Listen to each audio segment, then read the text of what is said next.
Today on Blue World, Jonathan and the family head to Grand Cayman for a family dive vacation.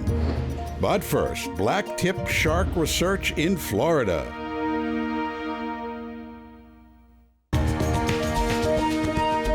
Meet Jonathan Bird, one of the world's top underwater nature cinematographers.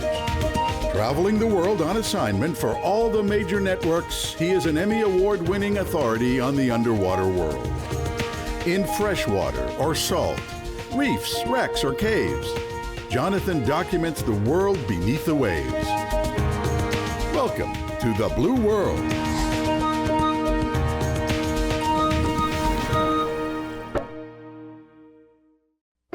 Every winter, large numbers of sharks gather just off the beach on Florida's east coast, making headlines around the world and frightening beachgoers out of the water. What are the sharks up to? This guy wants to find out. Dr. Stephen Kajiura is a shark biologist. A few years ago, he joined us underwater in the Bahamas, demonstrating how shark electrosensory systems work. But his research in Florida doesn't involve scuba gear. It all starts with an airplane. Hey, Dr. Kajiura. How are you? Good to see you again. Good to see you, man. Dr. Kajiura has rigged cameras all over his plane, turning it into a flying shark spotting machine. The Cessna 172 we're flying can only hold 4 people, but that's plenty for our early morning shark spotting expedition.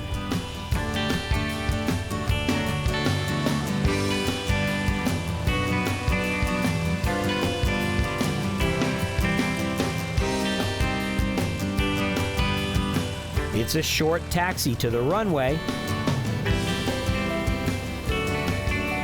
and we're off.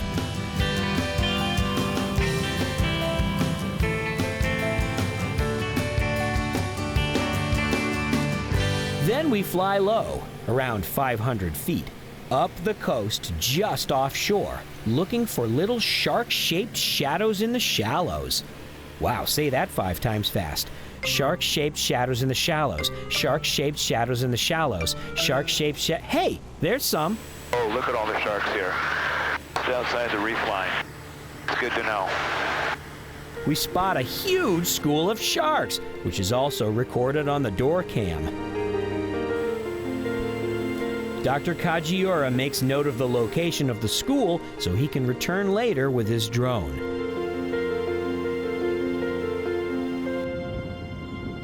Then we hightail it back to the airport.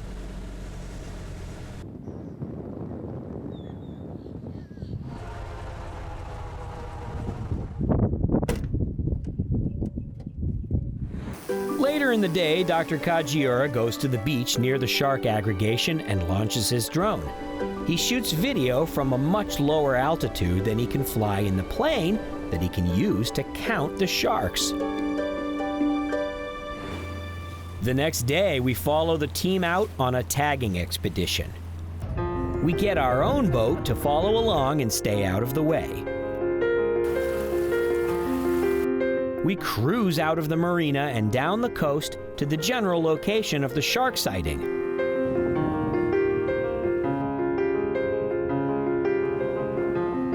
Then the research team deploys a contraption called a drumline, consisting of a baited hook attached to a weight and a buoy.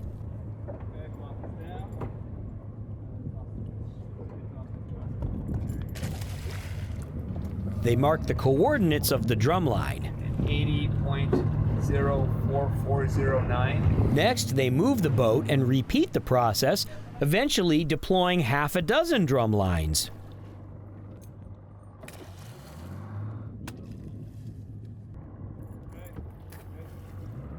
Then we wait. Down below, the sharks are investigating the yummy bait.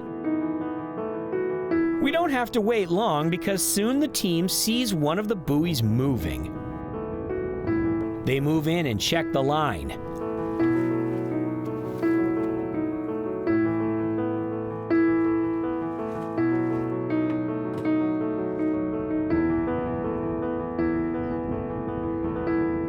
On the line, a blacktip shark, and he isn't happy.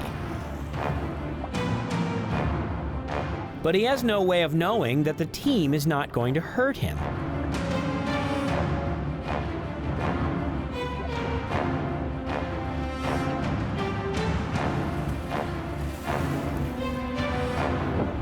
They wait for the shark to get tired and stop fighting.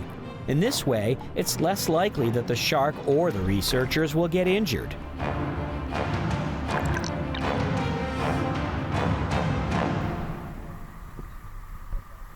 First, they take measurements. 124. 124. Then they prepare a small visual ID tag, only about the size of a piece of spaghetti, which will allow the researchers to learn a lot about this shark if it ever gets caught again. Then they remove the hook and send the shark on his way.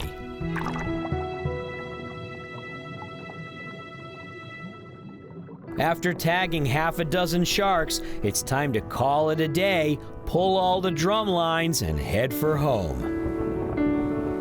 But they leave the sharks a snack for their trouble.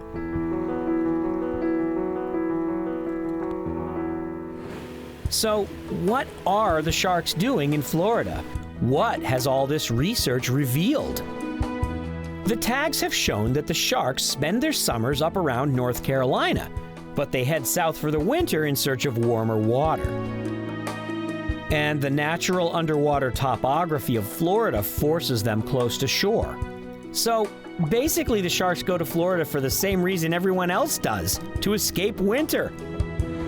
There are a lot of ways to study marine life.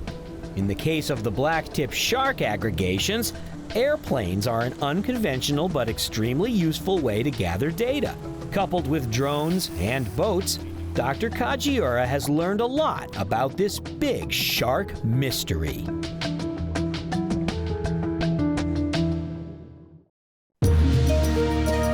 Coming up, dive adventures for the whole family on Grand Cayman. In the world of scuba diving, there is one legendary place known to all divers, the Cayman Islands. Located just south of Cuba, these 3 islands, a British overseas territory, have become famous for some of the best underwater conditions in the world. Between the great visibility, warm water, healthy reefs, and easy accessibility from the US and Europe, the Cayman Islands are on every diver's bucket list. It's a chilly April morning in Boston, and it's school vacation week. So that means it's time for a family dive adventure to the Cayman Islands.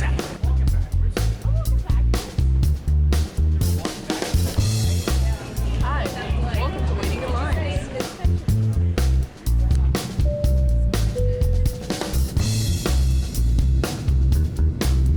It's a few hours from cold weather to the tropics, and soon we land on Grand Cayman. Jay Earhart from the Cayman Tourism Board meets us at the airport with the VIP treatment. As usual, we rent a van to carry all our gear. And this van has the steering wheel on the right because in the Cayman Islands, they drive on the left. It's a quick drive over to Sunset House on the southwest corner of Grand Cayman Island. Sunset House is one of the most popular hotels for divers in the world. The entire property is built around scuba diving, with a fantastic shore dive right off the dock. There's a restaurant overlooking the ocean, a pool for relaxing and, of course, dive training, but most importantly, the dive shop called Sunset Divers. And yes, you can dive at sunset. We head over to fill out our paperwork while the crew prepares a boat for our first day of diving.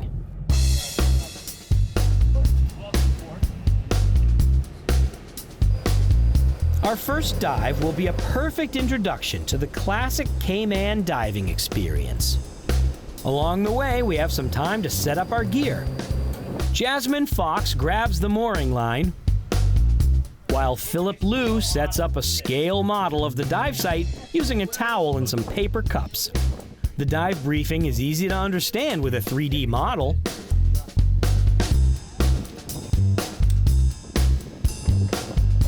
Finally, time to get wet.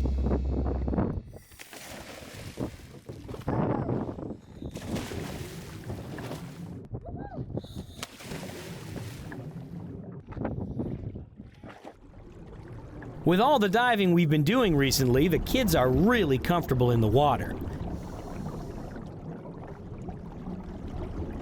They take the lead as we follow Phil towards some of the cool formations. This site is known for cavern-like swim-throughs in the reef, giving divers a little taste of the cave diving experience, but in a totally safe way.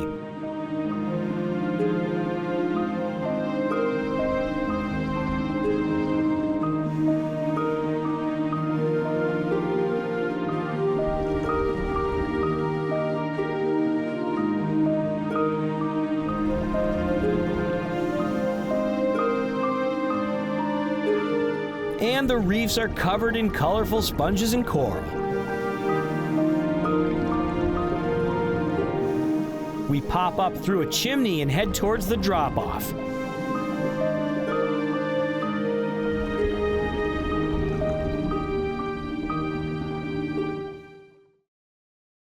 Here, the water plunges down thousands of feet.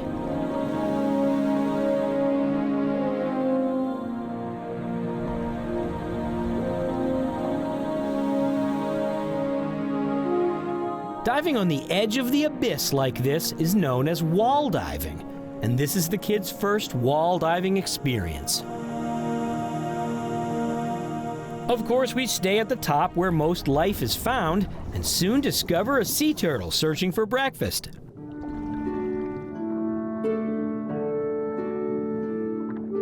Hawksbill sea turtles are one of the only animals that can digest sponges.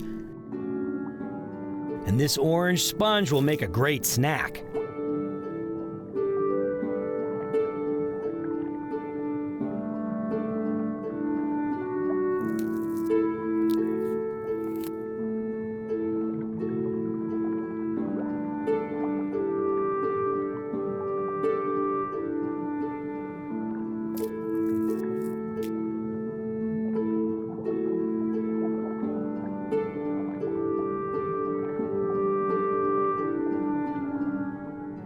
Once she heads up for a breath of air, we realize our air is getting low too, so it's time to start back to the boat. On our safety stop, Phil demonstrates his technique for blowing air bubble rings.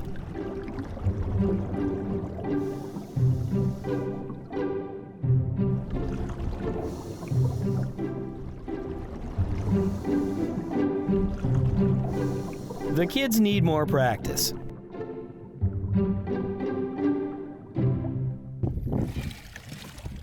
After 2 awesome dives, we head back to the resort. It's only a short walk with our gear to the dive lockers, where we get re-suited for a shore dive. Getting suited up on a curb. We can't get enough of this great diving. We head down to the dock and hop into the water. It's not long before we're being greeted by a school of small barracuda known as Senate.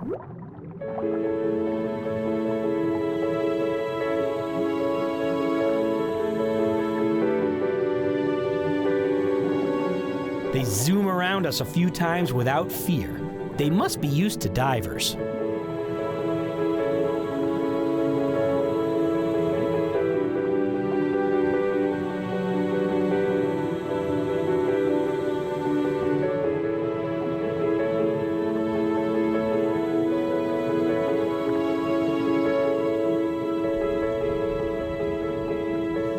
As we venture further from shore, we reach a sandy section containing a large colony of garden eels. These pencil-sized eels live in burrows in the sand and retract into their burrows as we approach. But hunting them and other sand dwellers is an eagle ray, uniquely adapted to shovel through the sand for prey.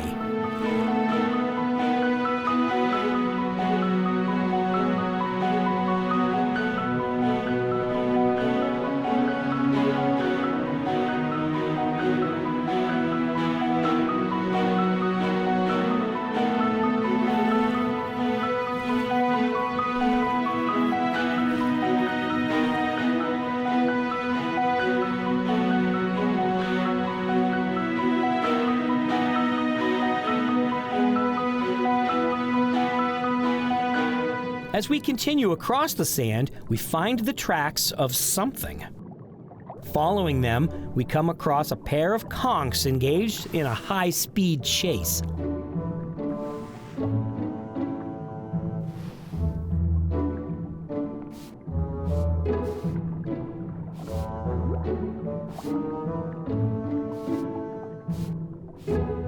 A male is trying to catch up with a female.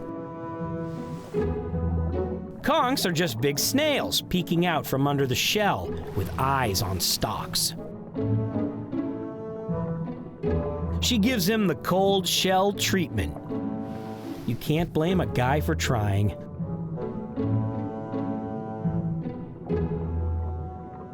Soon we pass over the sand and reach a large section of reef filled with colorful coral and fish. There are stands of tube sponges.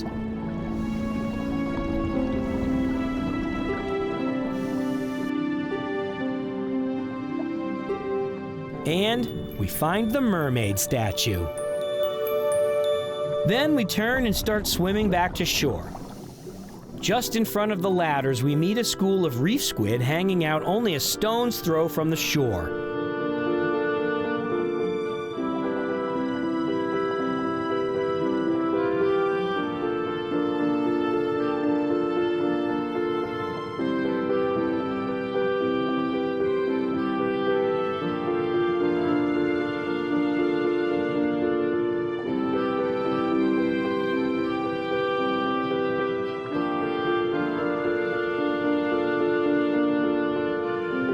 And we're out of the water just in time for a famous Cayman sunset.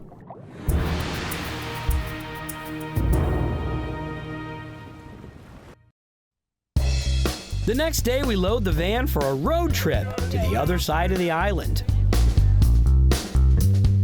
This boat is kept at another marina closer to the dive sites on the north side of the island. Soon we're on our way to meet the famous stingrays of Stingray City.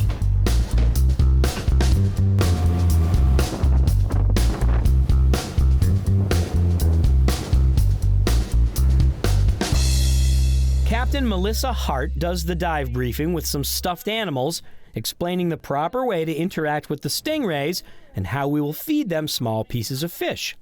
Then it's time to suit up and hit the water.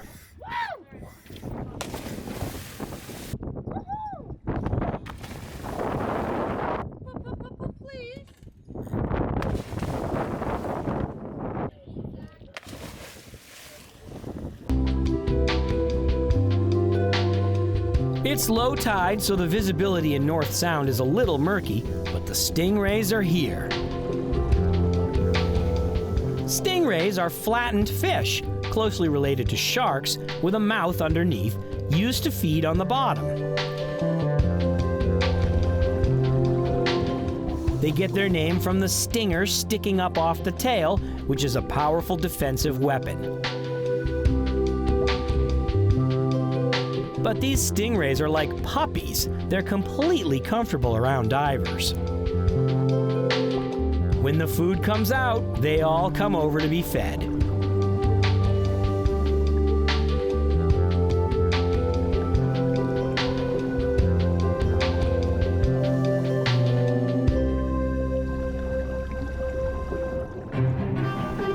But you need to be careful handling the food because the fish are aggressive.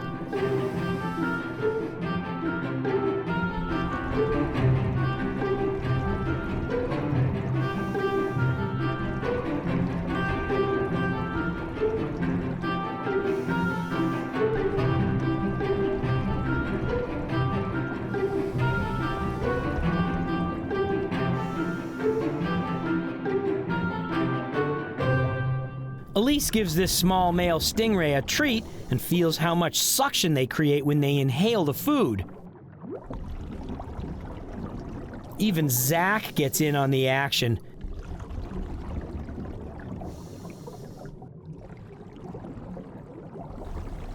It's only his second dive and already he's feeding the stingrays.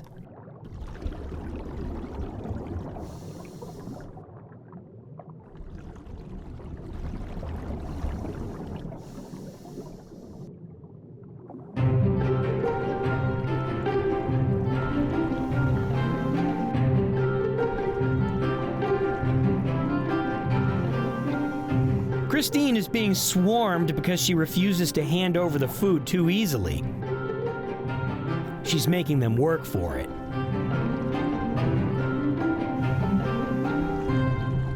Now Elise is getting the hang of it, doing a ballet with a stingray.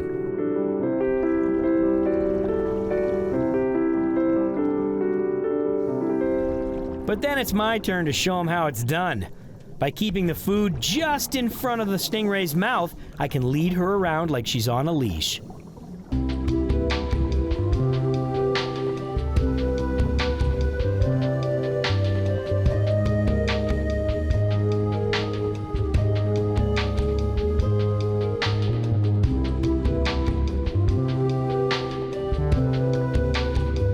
After a few twirls, I give her the food. Now everyone is getting the hang of it.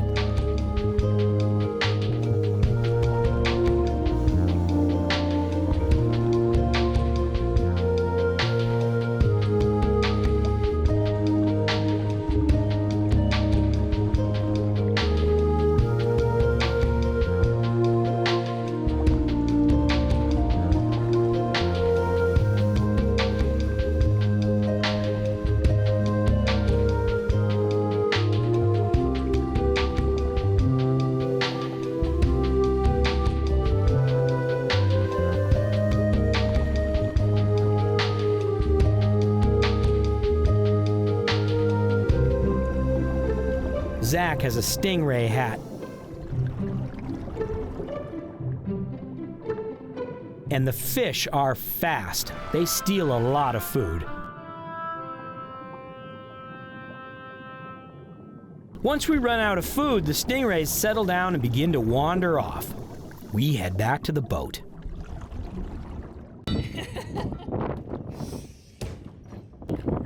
And finally, it's time to head back to the dock.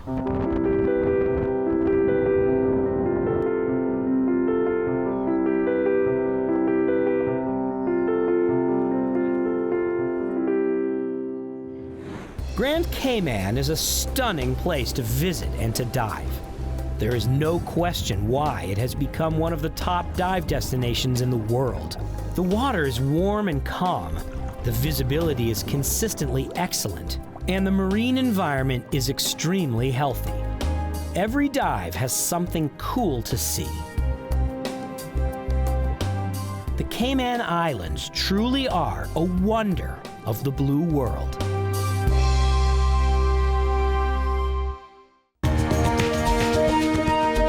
Meet Jonathan Bird, one of the world's top underwater nature cinematographers. Traveling the world on assignment for all the major networks, he is an Emmy Award-winning authority on the underwater world. In freshwater or salt, reefs, wrecks, or caves, Jonathan documents the world beneath the waves.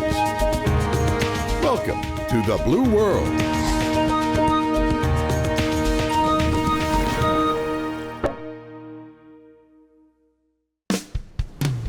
I'm heading to beautiful Burlington, Vermont, on the shores of Lake Champlain. The Zacks and I, along with our new assistant diver Annalise, are going to explore some deep shipwrecks. Lake Champlain is located on the border between Vermont and New York State.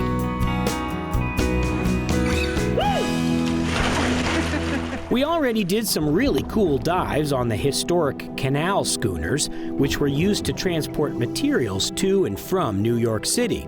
These wrecks were covered in marine life and shallow enough to have a fair amount of natural light. But today, we're going deeper. Our adventure begins at Waterfront Diving Center in Burlington with our guide Sheila Cooley. Hey, good morning. Good morning. How are you? Beautiful day for a dive. Isn't it? It's raining outside, but we don't care. We're gonna get wet anyway. We got nitrox. Since we're diving on the deeper side, we're using a special breathing mixture called nitrox, which must be analyzed before the dive. We suit up and take a walk over to the marina to load the boat.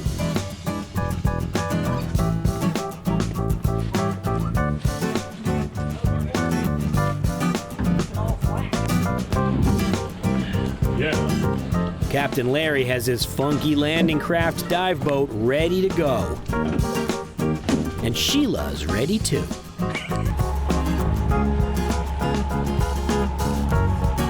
It might be rainy, but there's no wind. It's nice and calm. Perfect dive day. Soon we arrive at the mooring ball for the LaValle tugboat. The LaValle was a steam-powered tugboat operating in the early 1900s on the lake. It sank in 1931 and vanished for 65 years. Since the wreck is deep, we have limited time to work, so we split into two teams. We're sending the advance team down with the lights to set them up so they're ready to go when we get down there.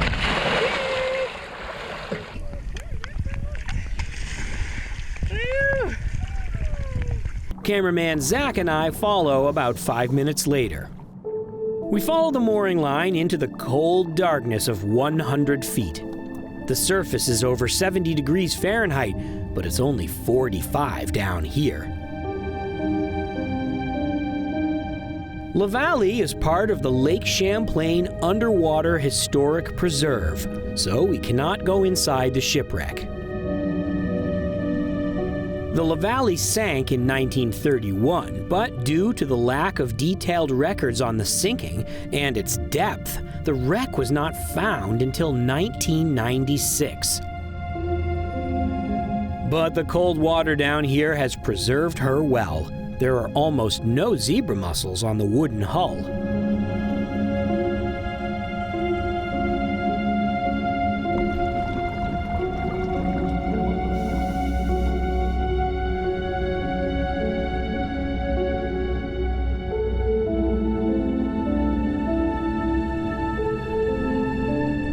The helm is in pretty good shape, but the wheelhouse that it was in has been blown clean off, either by air pressure as the ship sank or by an explosion.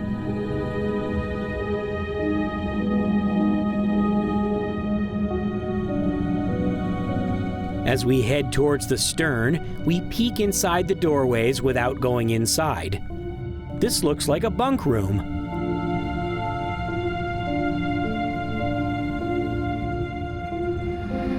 Further back, we see the steam engine. This is one of the very few steamboat wrecks in Lake Champlain that still has the engine aboard.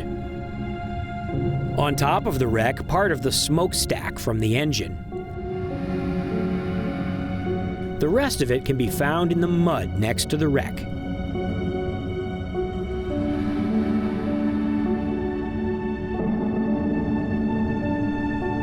There's a huge cleat for tying up other boats to be tugged. And down on the bottom, the prop and rudder, half buried in muck.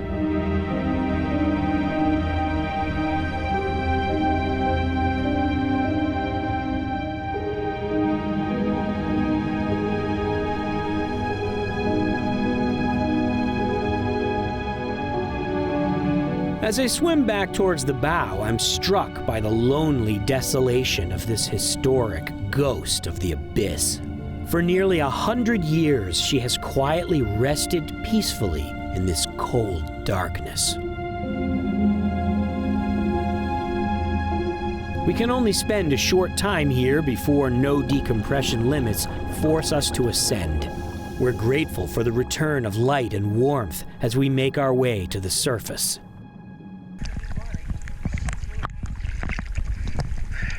You want to talk about some spooky Scooby-Doo stuff right there. That was like the spookiest time I ever did. Well, you know, that's... The next day, the sun has returned and we're heading out to a wreck that we know nothing about. Captain Larry found this wreck, and he's the only one who knows where it is. There's no mooring on it, so we have to place our own marker. It's very technical here. When Larry hits the right location on his GPS, Sheila throws the weight, and with any luck, it will land on the wreck.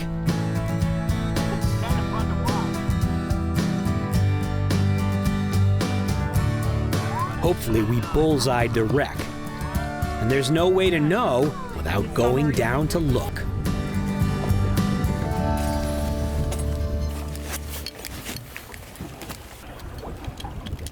Air, set for air. All right.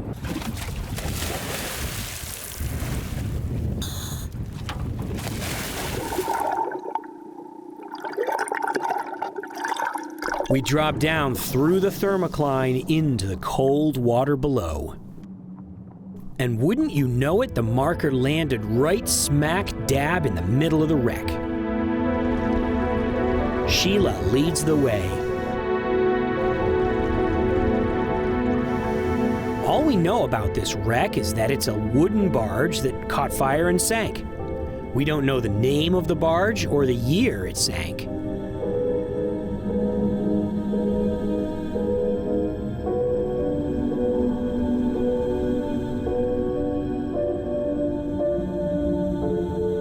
Since it's not part of the historical preserve, we can swim inside the wreckage and have a look around. We need to be really careful because the visibility is not good at all. Timbers inside the wreck look pretty good.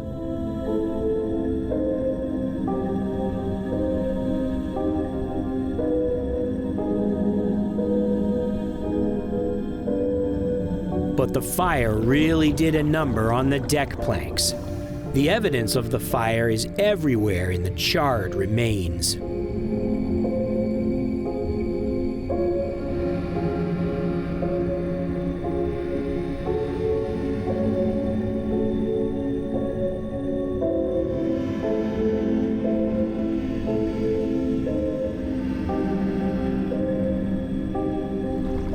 The wreck is strung with fishing line from snagged hooks, which is how the wreck was discovered.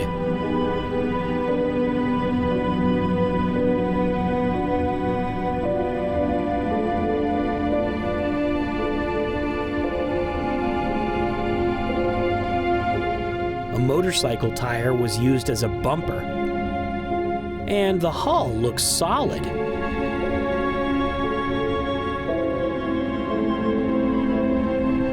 The darkness, depth, and cold water combined with murky visibility make this wreck super spooky.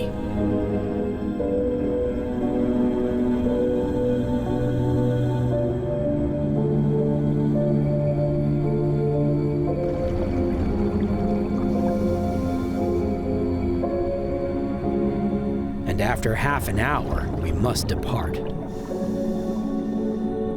We do a short decompression stop for safety before we ascend to the surface. Lake Champlain has a rich maritime history dating back to the 1600s with wrecks of all ages, some of which have been documented, while others remain a mystery. No matter where our adventures take us, we always find something fascinating in the blue world. I'm fortunate to have visited some of the best dive sites on Earth. Places like Indonesia, the Galapagos, the Caribbean, and even Antarctica. Today, I'm adding another special place to that list: Denver, Colorado. No, seriously, Zach of All Trades and I are visiting the incredible downtown aquarium in Denver to see their super cool exhibits. Denver's pretty far from the nearest ocean, but I'm pretty sure we're gonna have some amazing dives today. I meet up with Wendy Murray, the dive operations manager at the aquarium. Hello. Hey, Wendy. Welcome to the Denver Downtown Aquarium. Thanks for having me. We start our day with a tour of the aquarium, and we have the place to ourselves because they're not open to the public for another 2 hours. Our journey begins in the North America exhibit, where we meet an alligator snapping turtle. So we do have an alligator snapping turtle. We're guessing he's about 96. At 96 years old, he's one of the oldest known snapping turtles. And we have perfect timing as they're about to feed him. Oh, he sees it now. He sees it now. He's so cool. I love him. He gets his shell scrubbed occasionally just to get some of that algae off. He's got buoyancy issues. He needs a BC. There he goes. The weird thing is, they haven't named him. They have a number of exhibits containing freshwater fish of North America, like trout, salmon, and even sturgeon, and a parrot. This is Molly. Hi, Molly. She is very verbal. Molly's very verbal. Molly's daily exercise regimen involves climbing a rope.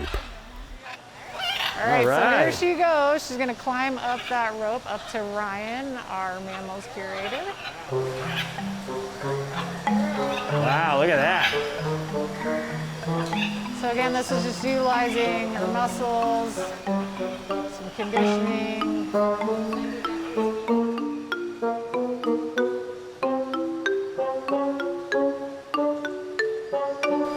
Yay!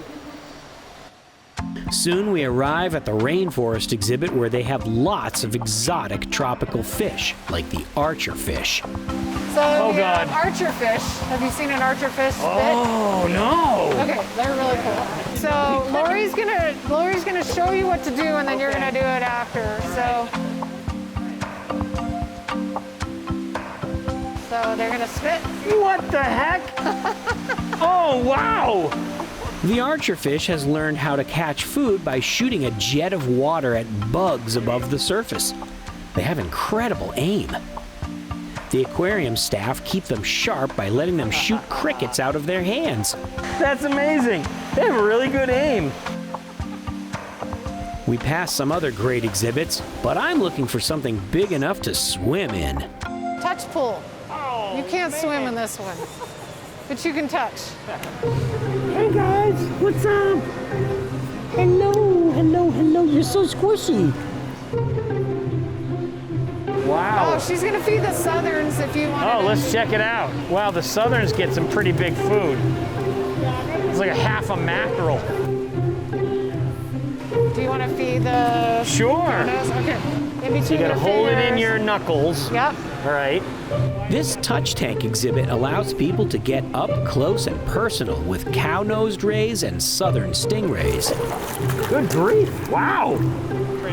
Okay. You Just like that. Yeah. All right, so we're just gonna go like this. A little bit of shrimp. High. All right. Dinner is served. There you go. There you go. You got it. Okay. Here we go. Here we go. Oh, you got it. All right. Almost got my watch too. So our Wow. final large exhibit, this is the largest one that we have, and it is our shipwreck exhibit.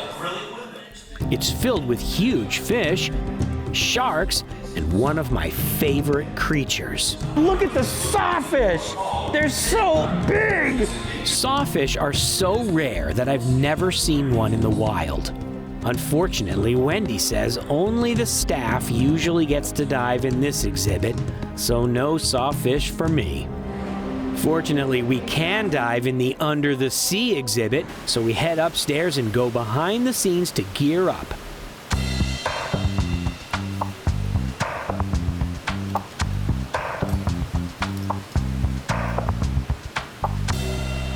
These exhibits have tropical fish, so the water is warm.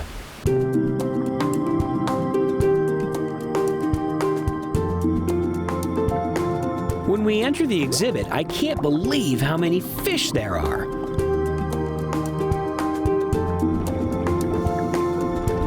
Wendy takes us on a tour, and now that the aquarium is open for the day, we have an audience. A green moray is used to the camera and doesn't mind my attention at all.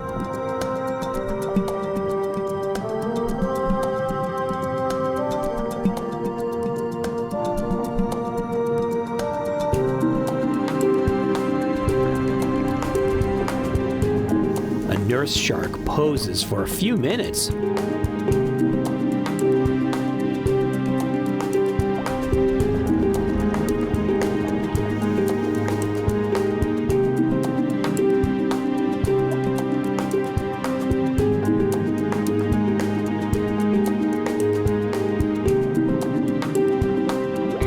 Nearby, another animal I've never seen in the wild. A guitar fish, which is either an elongated stingray or a flattened shark, depending on your point of view. They're kind of halfway between sharks and stingrays, and they don't mind hanging out with the stingrays.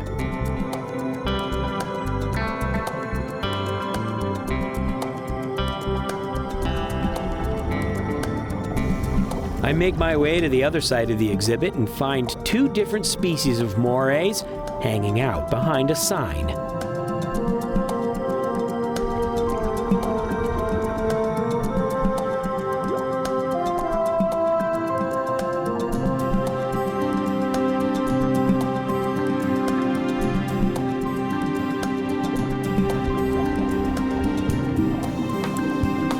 Nearby, a leopard whip ray chills out. This is a somewhat uncommon species of stingray, known for its long whip-like tail. And of course, it has a leopard skin pattern. This male is obviously used to people because he doesn't mind me at all. I can go right in for an eyeball close-up.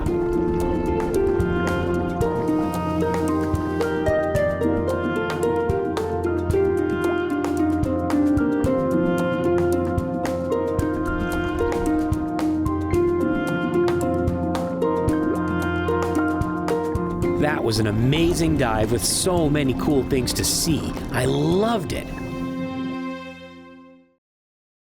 After the dive, Wendy takes us over to the top of the shipwreck exhibit, which is much larger.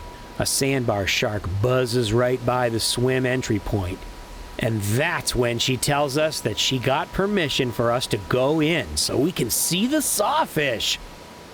This exhibit has a sneaky entry corridor that allows the staff to enter without disturbing the marine life. We sneak around and find a nice spot to settle down and watch the action. A sand tiger shark comes over to investigate.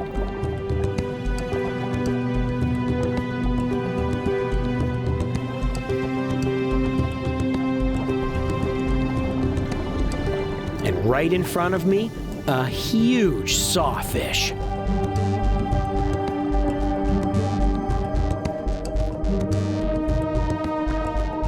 Sawfish are essentially rays. Their gills reside underneath their head just like a stingray, but they're long and skinny like a shark. So they're actually a lot like a guitarfish. But their distinguishing feature is the long rostrum with teeth arranged in a saw pattern. The sawfish swings its saw back and forth in the sand to catch fish. It's a super effective hunting technique.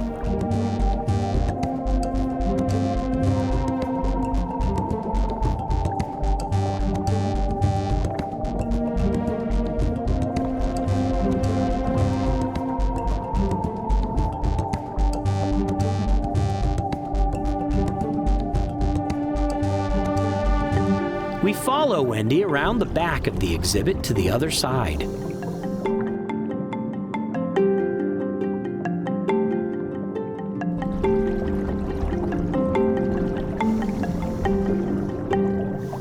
Over here, we have a good view of the whole place.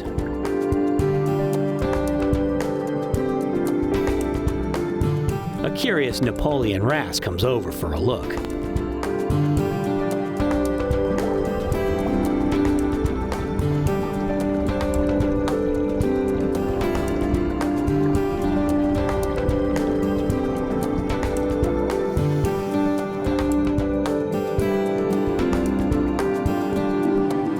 The sand tiger sharks are curious too.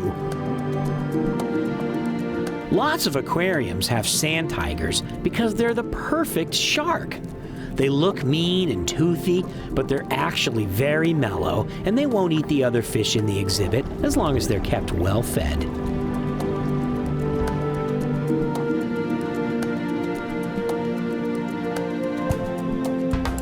The zebra shark gets its name because in the juvenile phase it has stripes. But as the shark gets older, the stripes turn into spots. The sawfish normally just lay on the bottom, but every once in a while they like to swim around for a look.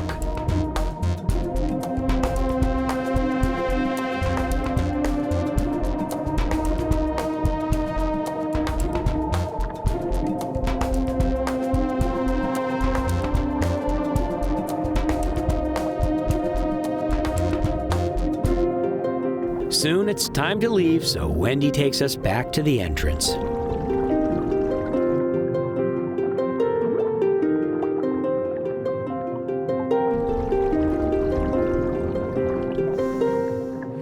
The downtown aquarium in Denver is truly one of my favorite aquariums in the world. They have such a diverse collection of incredible aquatic life to see. And it's the best ocean dive in the world, at more than 5,000 feet above sea level. Denver might be almost 1,000 miles from the ocean, but that doesn't mean you can't get a great glimpse into life in the blue world.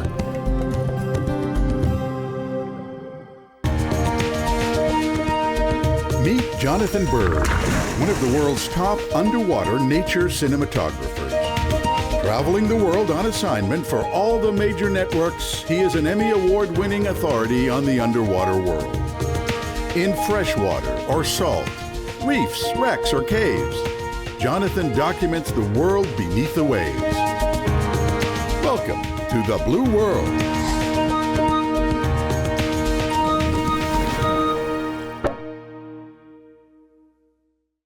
For many divers, cave diving is a passion.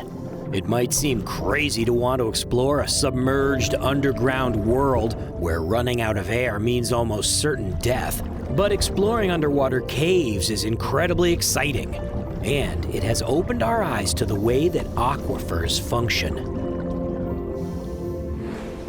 Life on Earth depends on water. While most of the planet's water exists in the oceans, evaporation separates some water from the salt.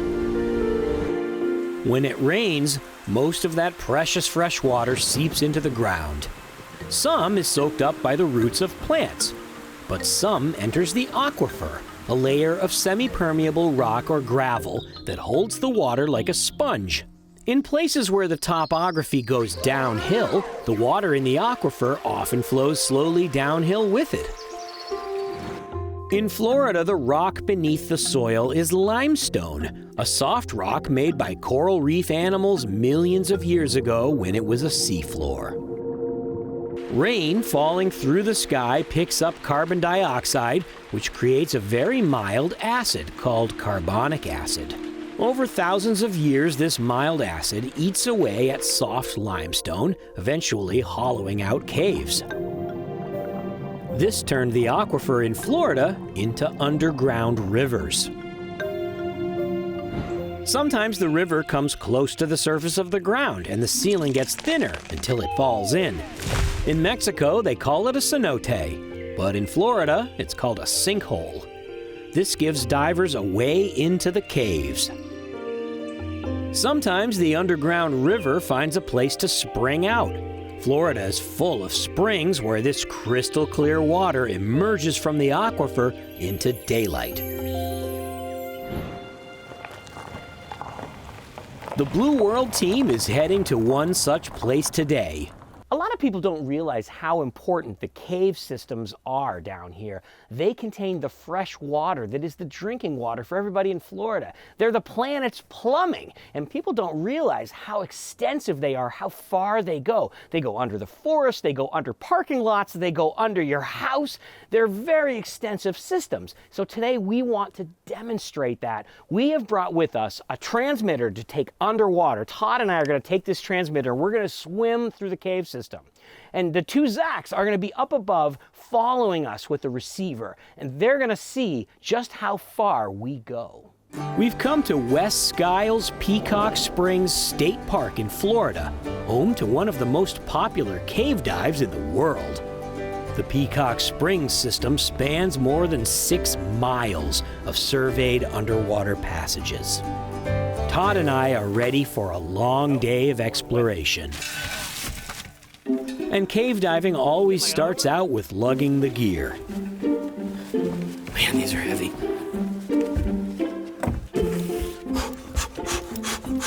Somebody needs to lay off the pizza.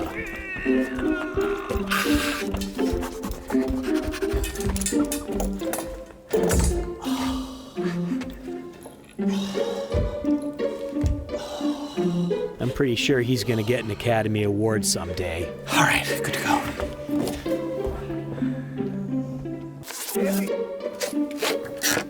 Now the fun can begin.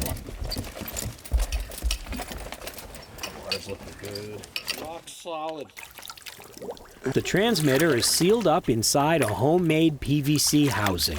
Todd, did you turn on the transmitter? Turned it on. Got it clipped off right here on my side. All right, cool. Are we ready? Let's go. Let's go.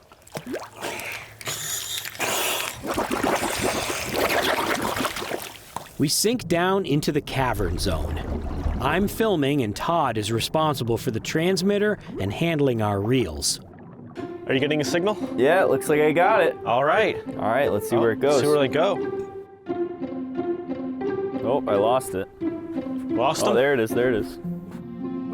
As we head away from the light of the entrance, we pass the stop sign, which warns people without cave training of the danger. 30 feet above us, the Zacks are following our journey with the receiver. Think they have this much underbrush down there? Probably not. Probably a smooth trip for them.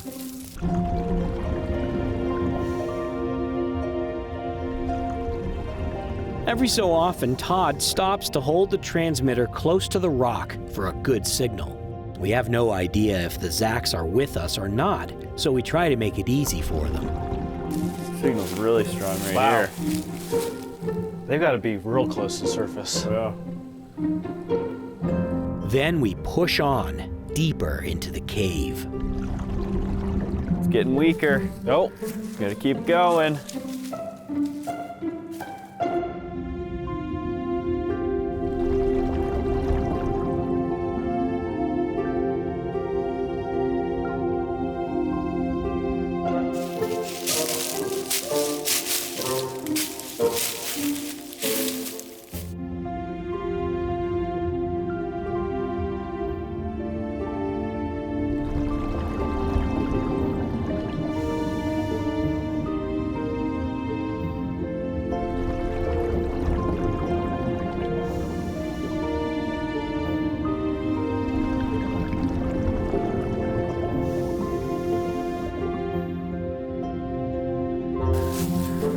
Ooh, the signal's getting really strong now. You must be pretty close they to must be them. really close. Yeah.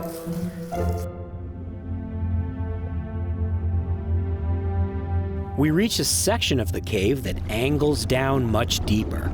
We know this will make our signal weaker, so we can only hope that the Zacks stay on the same heading until they pick us up again.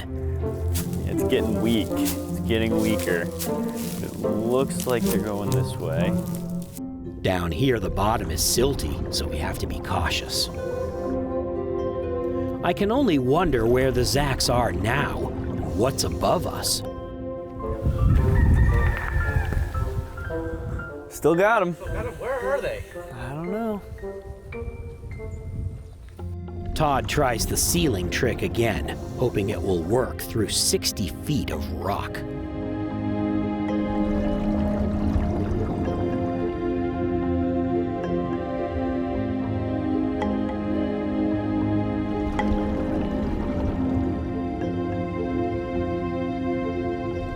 I'm keeping an eye on the floor of the cave for one of my favorite cave critters. And then I find one, a cave crayfish, completely without pigment or eyesight.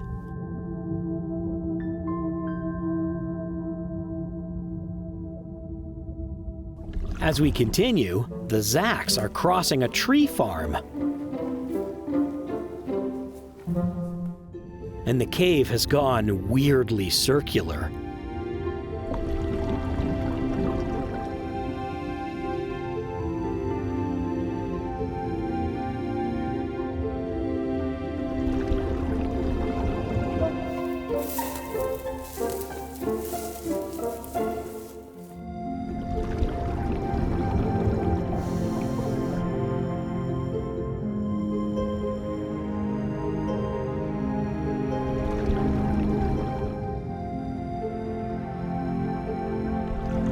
Soon the cave angles shallower, and we have hope that the transmitter is getting through. It turns out we're right underneath the local supermarket.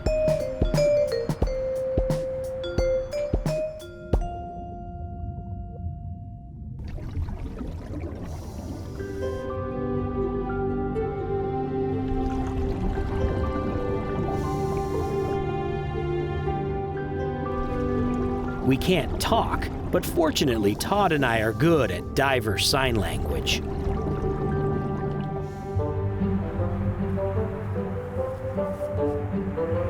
Which one are they in?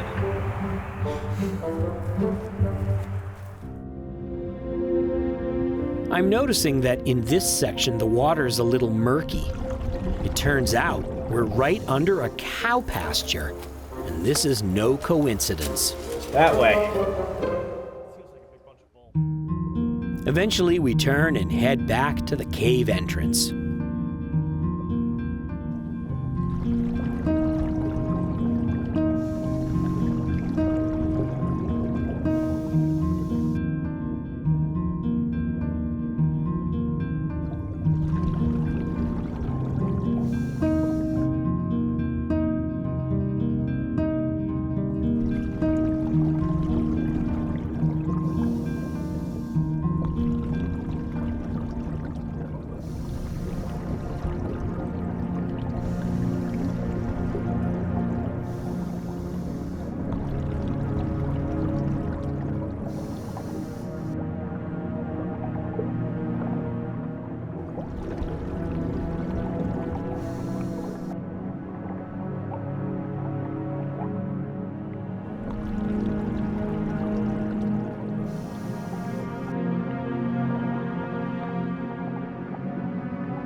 Wow, what a dive. That was great. I think we got pretty far. Yeah, we went really far. I can't wait to see what those guys came up with up here. Our journey has taken us all over town, beneath roads, beneath a parking lot, and most of all, beneath farmland. While farming is obviously extremely important to our food supply, there can be serious side effects from farming or ranching above the aquifer.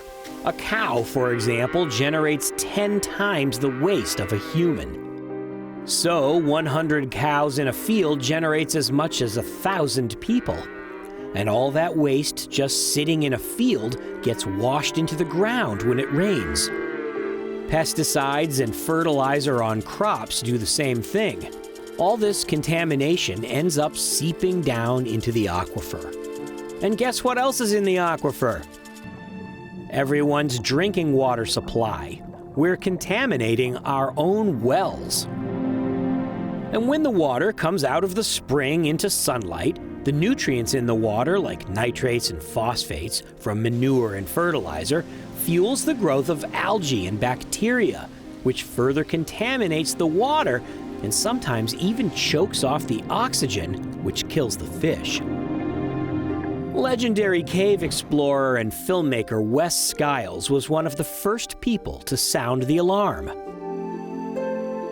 He used his extensive knowledge of the aquifer, gained by years of diving into these caves, to help government agencies understand what was happening and pass legislation to reduce pollution in the aquifer, so we all could have safe drinking water.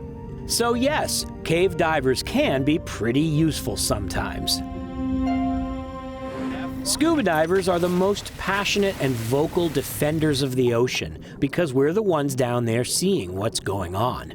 We can't help but want to protect the places we love.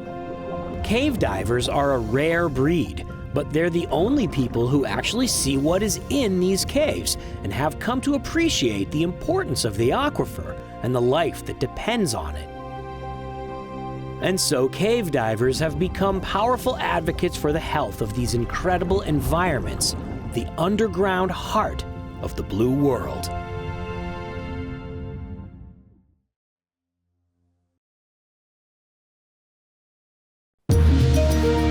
Don't go away. Coming up, Jonathan jumps in the ocean with a bunch of bull sharks.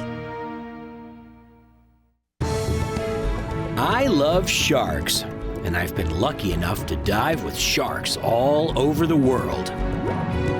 I've filmed great white sharks in Mexico, blue sharks in New England, sand tiger sharks on the wrecks of North Carolina, and tiger sharks in the Bahamas. I even learned how to handle tiger sharks up close. I've filmed sharks during the day and at night. I've filmed them on the reef and in the open ocean. I've even filmed them in caves. It may seem like there's nothing I haven't done when it comes to sharks, but the ocean's a big place, and new adventures always await. You know I love shark diving, but I've never done it here in Florida. Unfortunately, they have a law that you can't feed sharks here in Florida within 3 miles of shore, so they've developed an interesting way of doing shark dives way out at sea. Today, Zach of All Trades and I have come to beautiful West Palm Beach, Florida. Arg, we be diving with Pirates Paradise. I like the sound of that. I mean, we're diving with Pirates Paradise. I like the sound of that. I meet with Captain Rob to get an idea what to expect. Arg, the dread Captain Robert the Beard. Exactly.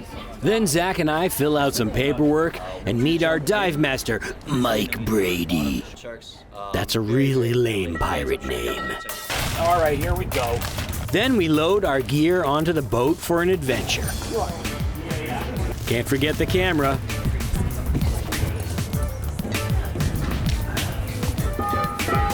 Good morning, I'm Rob. I'm gonna be the captain today.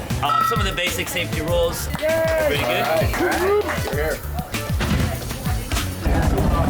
We have plenty of time to assemble our gear while we travel to the dive site. Because we have to go 3 miles offshore to legally feed sharks in Florida, that means it will take half an hour to reach our destination. I'm starting a cool new look for divers, sunglasses underwater.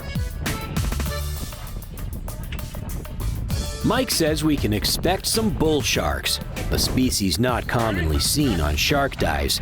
I sure hope they show up. This far offshore, the bottom is more than 100 feet down, which is too deep for anything but a short visit.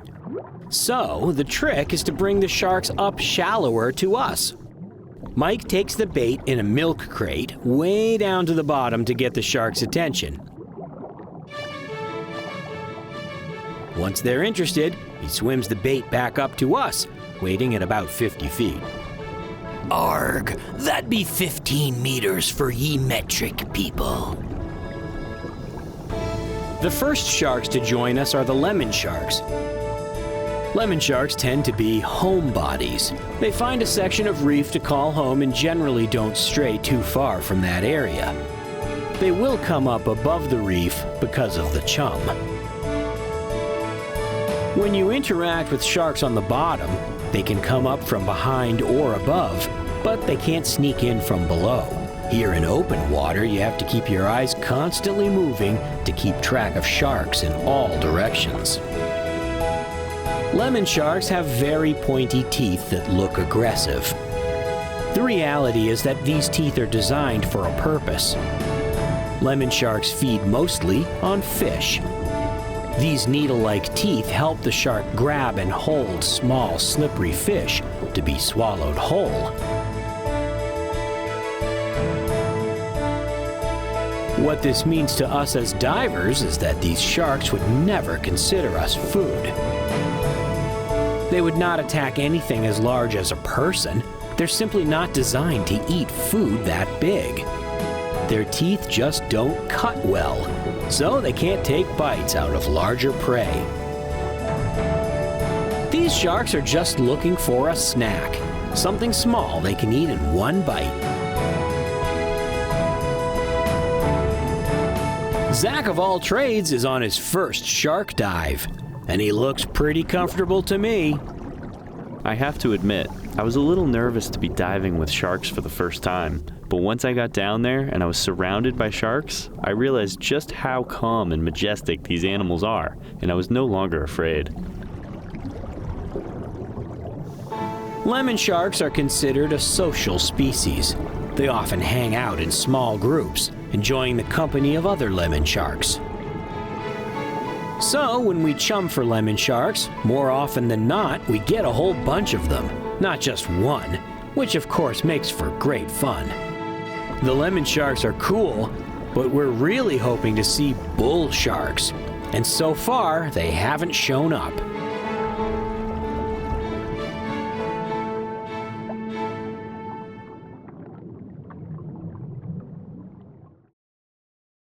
Here off the east coast of Florida, we're diving in the Gulf Stream, a strong northward current. We don't feel the current at all floating in mid-water because we're drifting with it. But as time goes by, we drift northward with the reef going by down below us. Soon we've drifted far enough from the lemon shark's reef that they begin to leave us to swim south against the current back home. And their departure is accelerated by the arrival of another species. Bull sharks at last.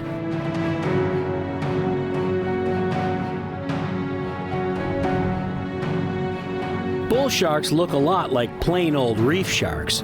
It takes a careful look to tell them apart. Bull sharks have a chunkier appearance and a shorter snout. For their length, they're heavier than similar shark species.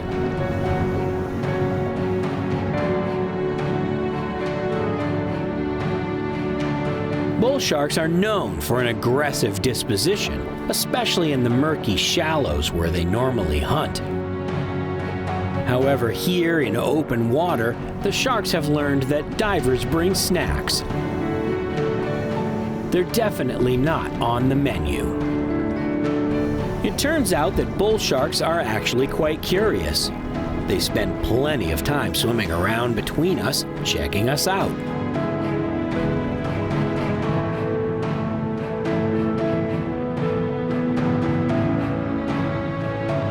And they seem to like my lights, so I get lots of great shots when they come in for a look.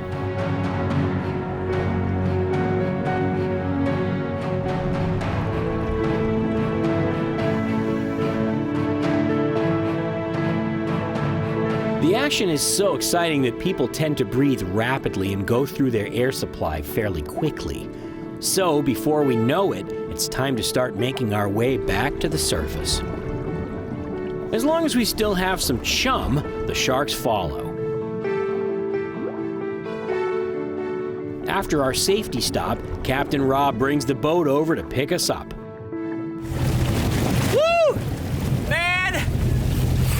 Was some sharktacular action, baby! Woo! I've been on literally hundreds of shark dives all over the world, and not once have I ever been hurt by a shark. Sharks are clearly curious, and probably a lot smarter than most people would expect. Apex predators like sharks play an important role in ocean ecosystems, and their protection helps preserve the health of the oceans. It is my hope that our adventures filming these majestic animals in the wild will help people understand that sharks are not monsters on the prowl, but beautiful and crucial guardians of the blue world.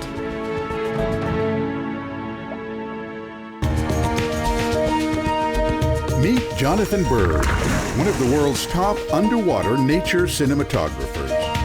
Traveling the world on assignment for all the major networks, he is an Emmy Award-winning authority on the underwater world. In freshwater or salt, reefs, wrecks, or caves, Jonathan documents the world beneath the waves. Welcome to the Blue World.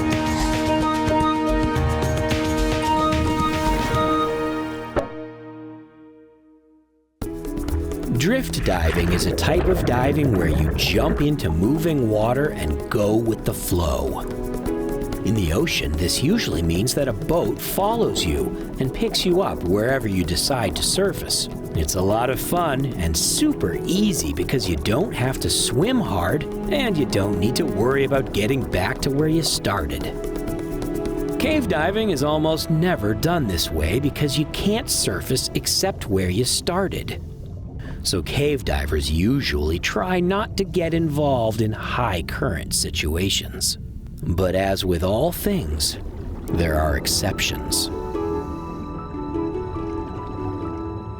Cameraman Todd, cameraman Zach, and I have come to Central Florida in search of a famous cave drift dive. We stop at our favorite dive shop to rent some scuba tanks and get air fills. Then it's off to Manatee Springs State Park, where they do have manatees, but that's not why we're here. We start with a quick tour of the area. Since Zach has done this dive before, he explains how it will work. Manatee Springs is a place where an underground river flows out of the ground and joins into the Swanee River. So the state park has a huge submerged cave system underneath it, emerging at both Manatee Spring and a spring called Catfish Hotel. Catfish Hotel is covered in duckweed and looks like a little pond. We take a walk into the woods to find Friedman's Sink. That does not look like something that's diveable. It looks like a puddle in the woods. It is a puddle in the woods. But it's a diveable puddle in the woods. Wow. That's crazy. So this is Where's the part you go in? right there. Today, we're gonna do a cave drift dive, where we're gonna go in here and we're gonna come out downstream at the Catfish Hotel. I'm super excited, but also a bit nervous as we start gearing up. Soon may the weatherman come to bring us tea and sugar and rum.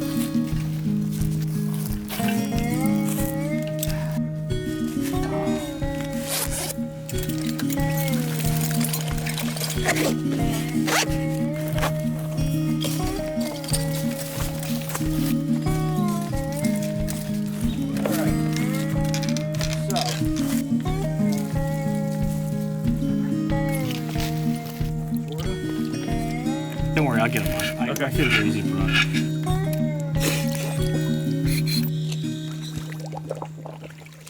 Zach knows the way, so we let him lead. Of course, the minute we move, we kick up all kinds of sediment.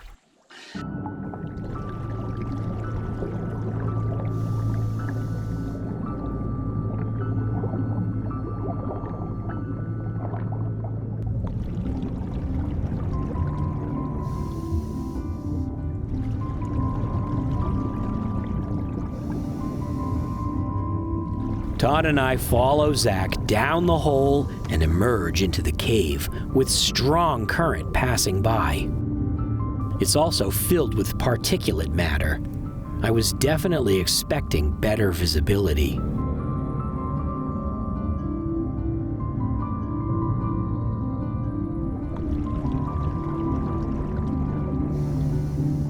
Once we've gotten our buoyancy dialed in, we start swimming gently with the current. Fortunately, the current is doing most of the work. Zach keeps his primary light on the guideline. In this visibility, we have to work extra hard not to lose sight of it.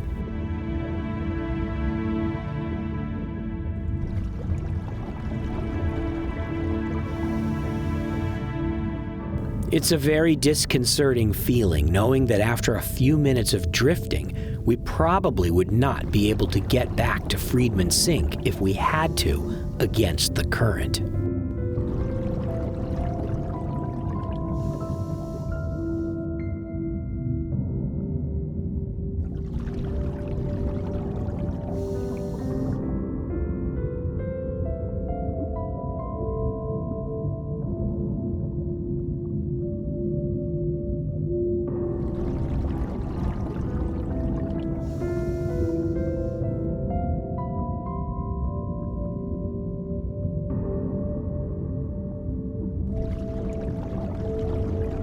Soon we've traveled 700 feet, which is the halfway point between Friedman Sink and the next possible exit.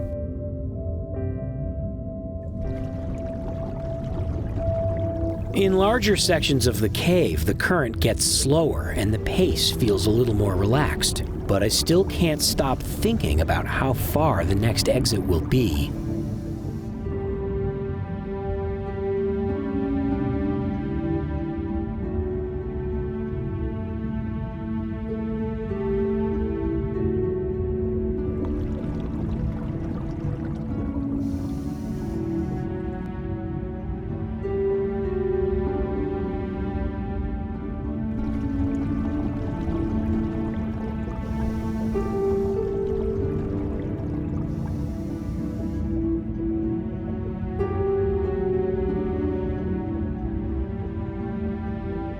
In a smaller, low section, the water moves faster, and we don't really even need to kick.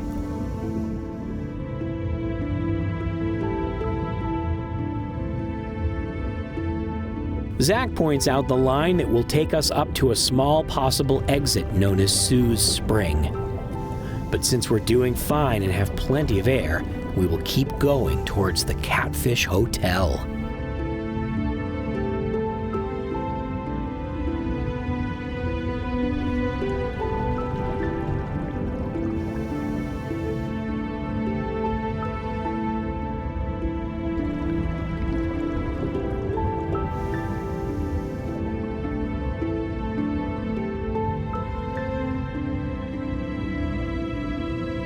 Finally, we reach a section of the cave that begins to angle upwards.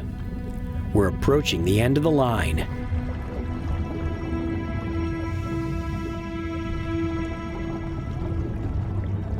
Finally, we enter the cavern zone, and we can see daylight.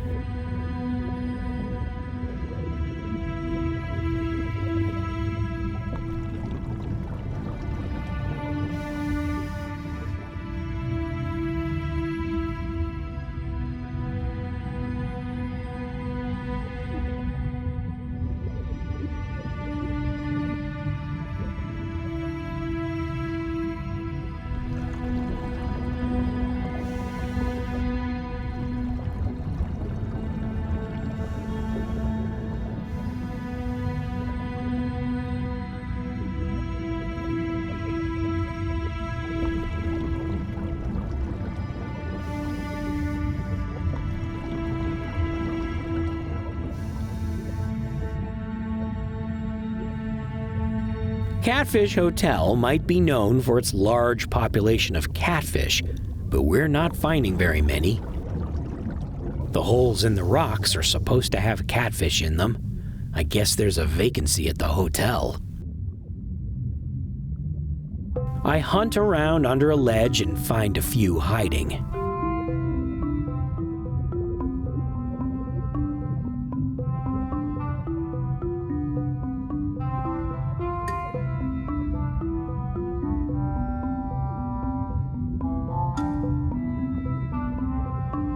Hunting for catfish is a good way to do a little decompression stop. Since the dive was almost 90 feet, I'll need some time to decompress before surfacing.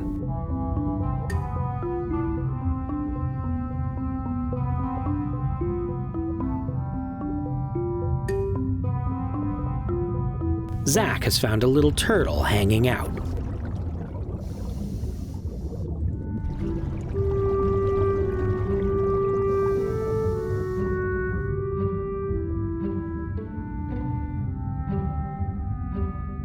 The surface of the spring is covered in algae and duckweed, which makes for a dramatic underwater view. I'm thinking that if I surface through all of this stuff, my gear will be covered in algae.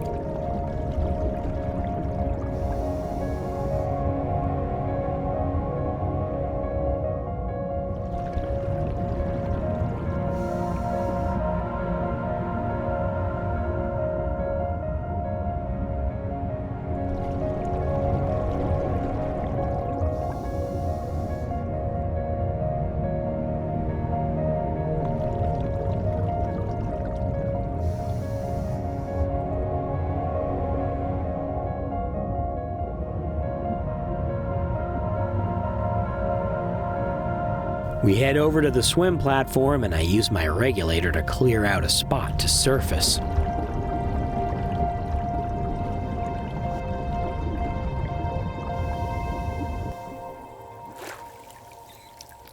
Man, that was a wild ride. That was fun. That was so fun.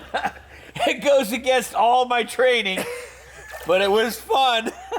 The drift from Freedman's Sink to Catfish Hotel is an exhilarating but extremely unusual cave dive. This practice goes against standard cave training and is only undertaken here because of the short distance, multiple exit points, and long history.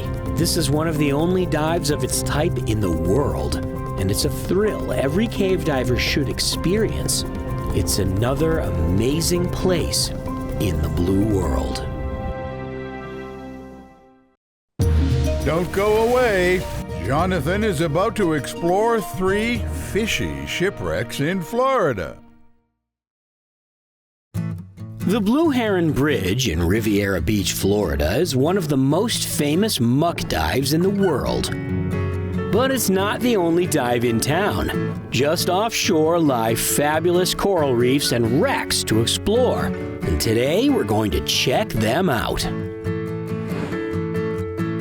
Riviera Beach is located on the eastern shore of Florida, bathed in the warm, clear waters of the Gulf Stream. Our adventure begins at Pura Vida Divers.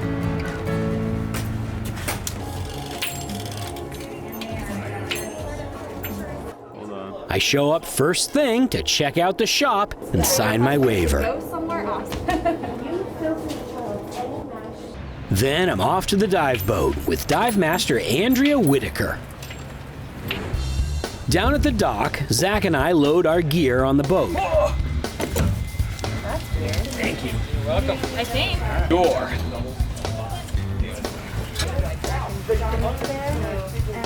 Then we take a few minutes to set everything up before we depart.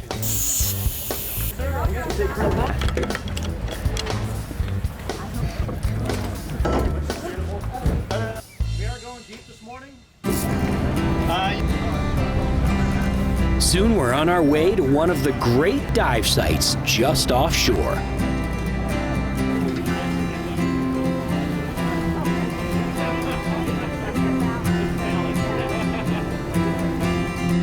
Andrea is not only a dive master, but a talented underwater photographer, so she knows where to take us for some good shots. Finally, it's time to suit up.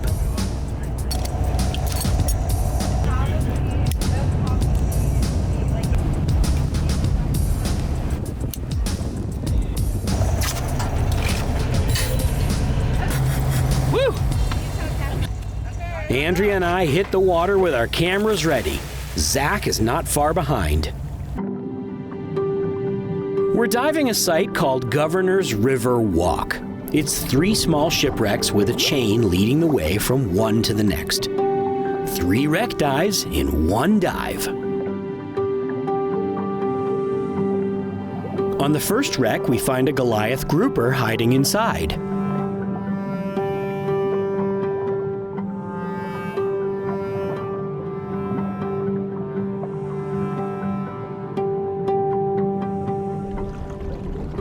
All the wrecks have tons of fish schooling around them.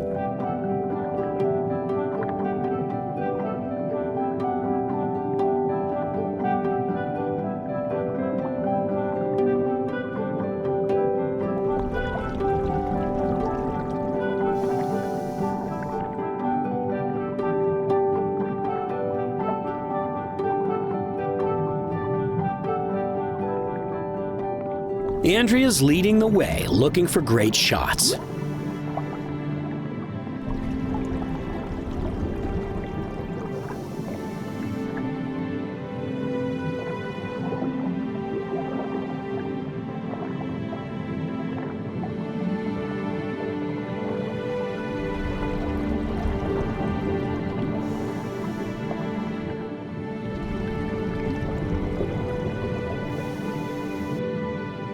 The wrecks are covered in coral, so they have a lot of color, if you have lights to make the color pop.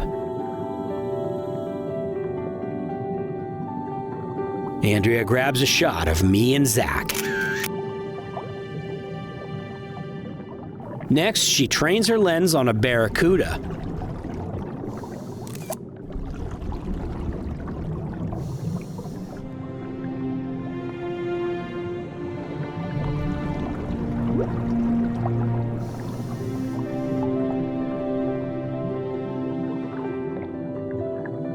There are sea fans and swim-throughs.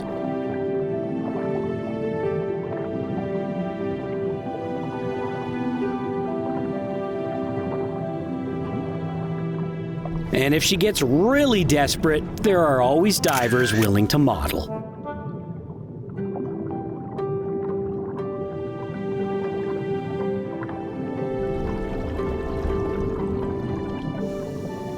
We pass over a small reef on our way to the last wreck. This one's smaller, but it has a lot of color.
Finally, it's time to end the first dive. Andrea sends up an SMB, a surface marker buoy, or as most divers call it, a safety sausage.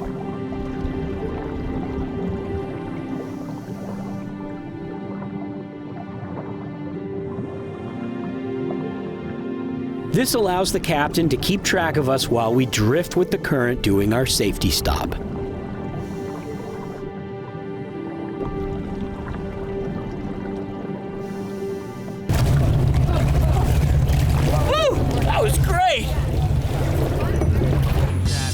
We have a nice surface interval while Captain Scott moves the boat to another site. We switch tanks, and then it's time to dive again.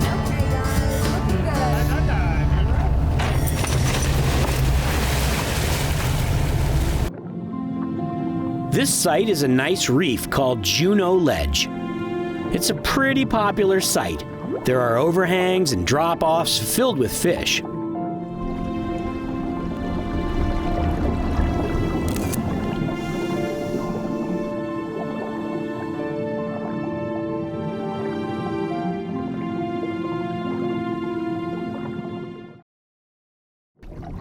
You have to keep an eye peeled because sometimes interesting subjects conceal themselves with camouflage. But not this guy. A scorpionfish sits in a sponge like it's a couch. He looks pretty comfortable.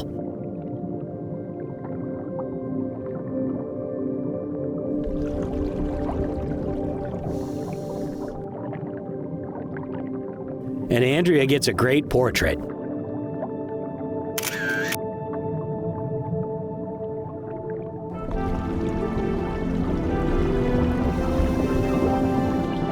Andrea also points out a nurse shark swimming by.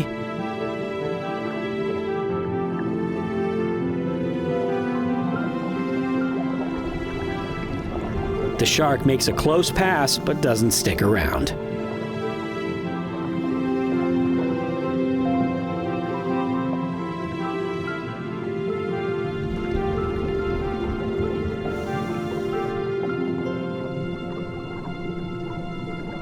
A lionfish is an invasive species in Florida, but it's still a beautiful fish to film.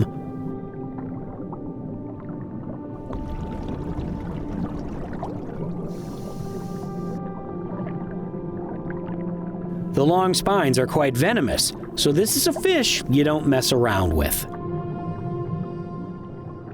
We continue along the reef looking in the various cracks and holes for hidden subjects.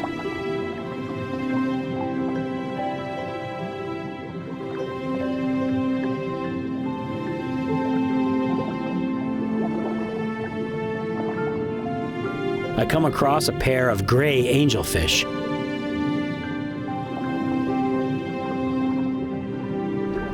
Gray angelfish like to work in pairs, so you very rarely see just one. I also find a blue angelfish, which is common here on the reefs of Florida, but not very common in the rest of the Caribbean.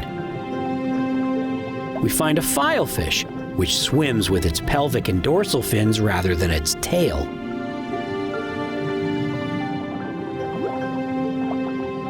The reef has some really nice, healthy barrel sponges.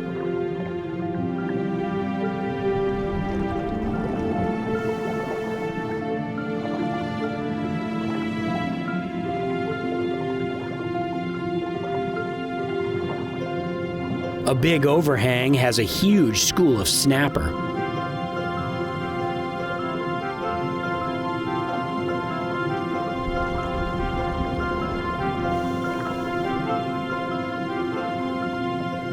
We make it down to about 80 feet, so it's not long before we need to head up.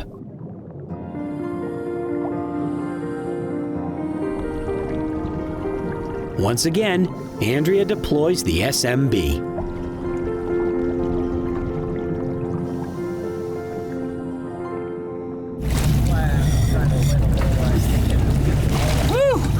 What a great dive, so many fish.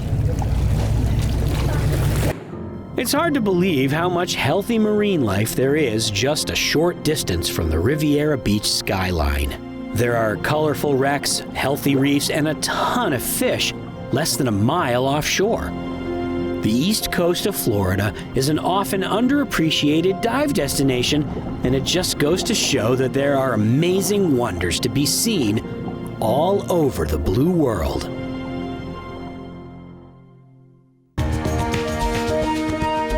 Meet Jonathan Bird, one of the world's top underwater nature cinematographers.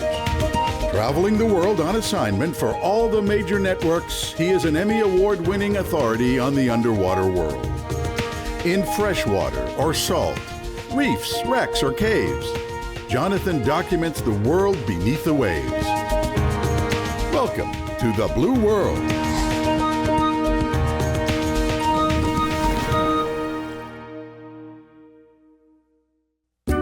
The Turks and Caicos Islands are probably most famous around the world for their beautiful soft white sand beaches. The Turks and Caicos are a British overseas territory consisting of 40 islands located south of the Bahamas in the Caribbean. The most populated island in the archipelago is Providenciales, known locally as Provo. The eastern end of Provo has a system of canals leading out to the ocean. And just offshore, famously healthy coral reefs full of marine life. One of the most famous residents of the reef on this end of the island is Jojo the dolphin, who's been living here and occasionally interacting with humans since 1980, making him at least 45 years old. We're hoping to meet him.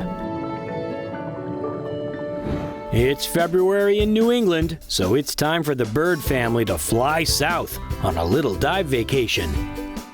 And only 4 hours later, we're on the beach. Welcome to paradise. It's not all just scuba diving. We spend a day driving jet skis where we discover a shipwreck. We go for a horseback ride, and of course, we hit the beach. Liam, let's go snorkeling. Okay. Liam and Elise film a sea turtle. Not bad for free diving. But tomorrow we're going scuba diving. We head on over to Big Blue Collective, the dive shop right down the street from our rental house. They have a whole fleet of boats for water sport activities, not just scuba diving. But Captain Roger has taken us out on the big dive boat. We grab our gear from the car and then we meet Dive Master Charlie, who helps us load the boat.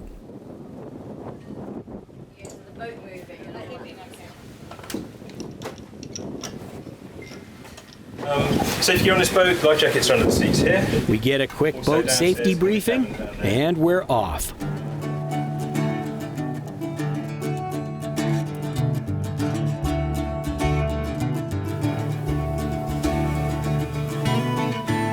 It's been windy this week, and the shallows are a little milky from the surf. But out on the dive site, the water is a lot clearer.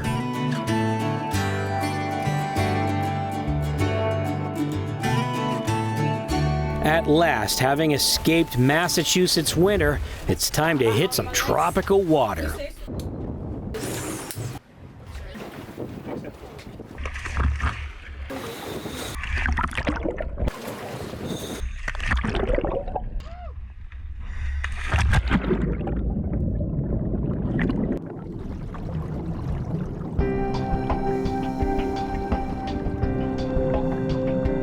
We sink down to the reef and start looking around.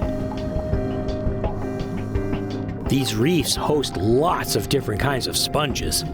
Tube sponges are everywhere. And so are big barrel sponges.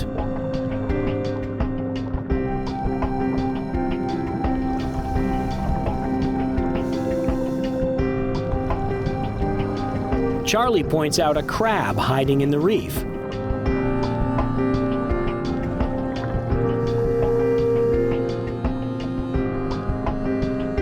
There are a lot of gorgonians, which are a kind of soft coral. And sometimes you can find a brightly colored snail called a flamingo tongue on the gorgonian.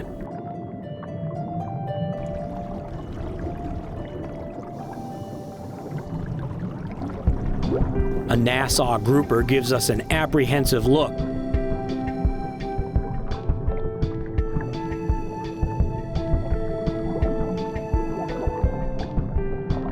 And heads for safety.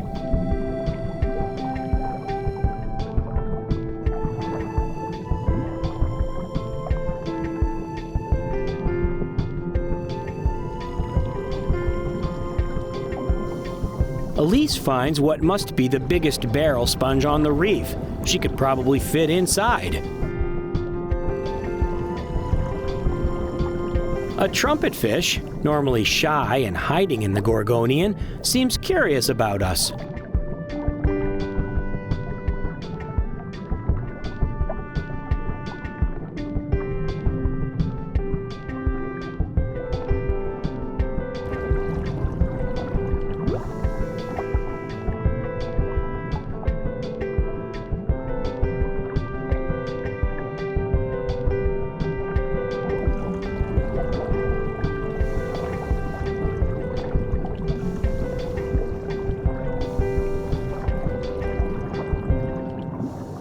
A pufferfish leads us over to a deep ravine in the reef.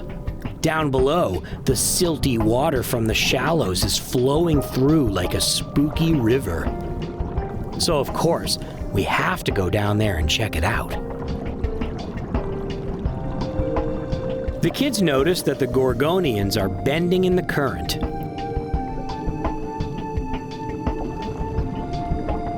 A big barrel sponge is growing horizontally out of the wall.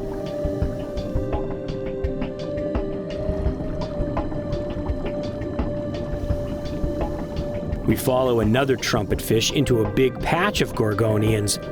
Trumpetfish hide in these similarly shaped structures. Dolphins sometimes cuddle up to gorgonians for a tickle. Maybe Jojo will show up soon. Elise has a good eye for details. She finds a well-camouflaged scorpionfish. These fish are quite venomous and confident in their camouflage, so they rarely move, even when you film them up close.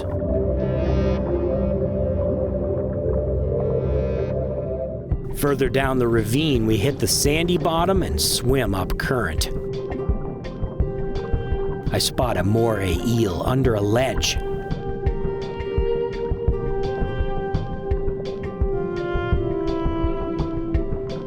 Unfortunately, it won't come out, even for Elise. Liam finds a squirrelfish and a porcupine fish.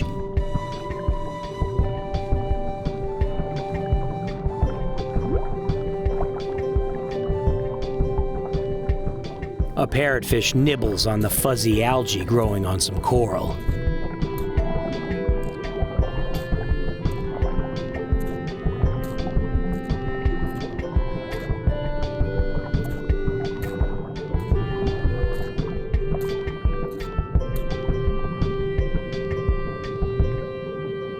Soon it's time to head back to the boat, so we start our ascent. We do a safety stop under the boat with some company.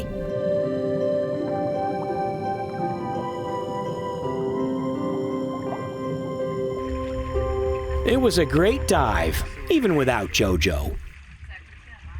We untie the mooring line and start making our way back to the dock, when suddenly a shape appears in the water. Is that a dolphin? There he is. JoJo, the famous dolphin, comes right over to the boat to play in our wake. JoJo! As JoJo has gotten older, he's become less interested in playing with divers, but he still loves surfing. He will hang with us for a long time if we stay near his part of the island.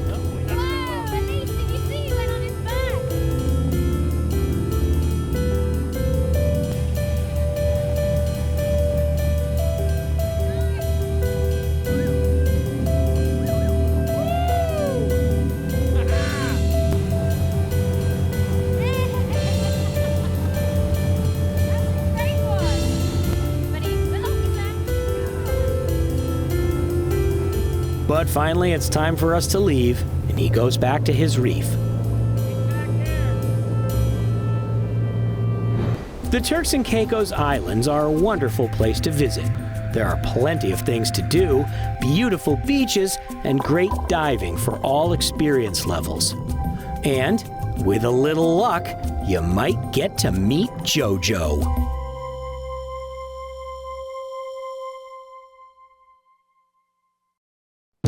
Don't go away. Jonathan and Todd attempt to explore a small, silty cave at the bottom of a pond. Merritt's Mill Pond in Marianna, Florida, is one of my favorite places. This man-made reservoir was created by damming up a river originating at Jackson Blue Spring. It's a long, skinny, shallow pond filled with clear water and a bunch of great submerged caves. Located in northern Florida near Tallahassee, it's a cave diver's paradise. During our expedition to explore this area, we dove Jackson Blue Spring with legendary cave explorer Ed Sorensen, who owns the local dive shop, Cave Adventurers. Then Todd and I explored a tiny, fascinating cave called Shangri-La, which gave new meaning to the word restriction.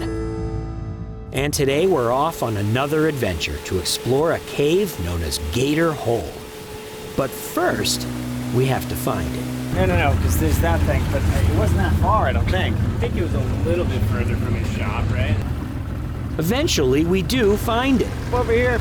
And we navigate through a maze of tree stumps and logs to approach the entrance of the cave. It's the big log here as well. Some logs underneath. You pass that one. Big log, nicely done. I think that's good right in there. We'll figure out, tie up to the street. It's not very inviting. Having no idea what to expect, we suit up in full side mount cave diving gear.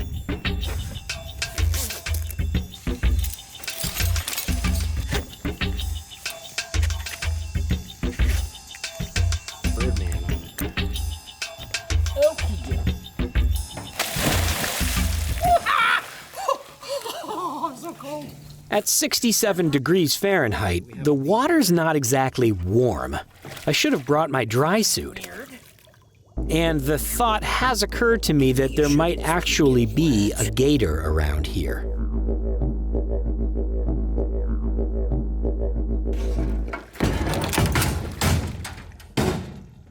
That's one way to do it. We make our way to the cave entrance through the muck, hoping it gets clearer inside. We follow a plastic hose which was placed here to sample water quality. In this part of the cave, there's still air above our heads.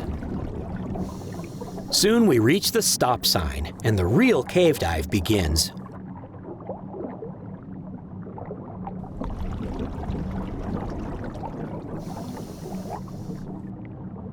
We go around a corner and down to about 25 feet deep.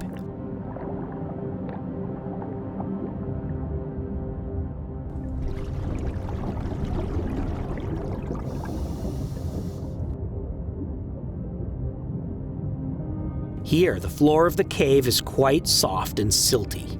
One misplaced fin kick will create quite a mess. But we have no choice because we reach a low section.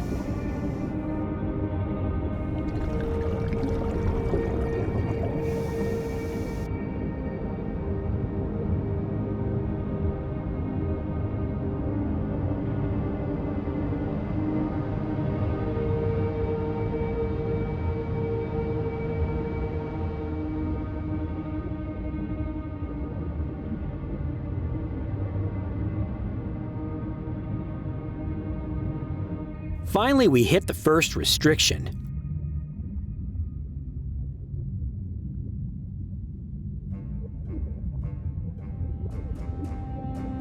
Todd's no dummy. He sends me through first to see if I can fit. It's barely a foot tall, and I make a rookie mistake by forgetting to release the air from my buoyancy compensator. So it sort of grinds against the stone. But to be fair, I'm trying to minimize how much I disturb the bottom.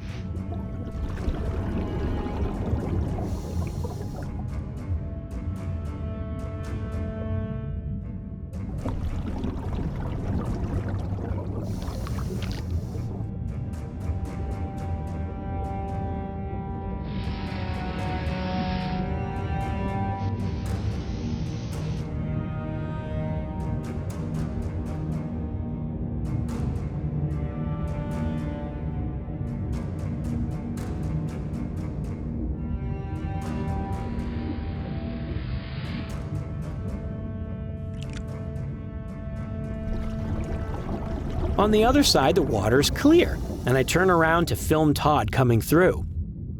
But he signals that he wants to turn the dive and head back. One of the principal rules of cave diving is that anyone can call the dive at any time for any reason. So I turn around and squeeze back through.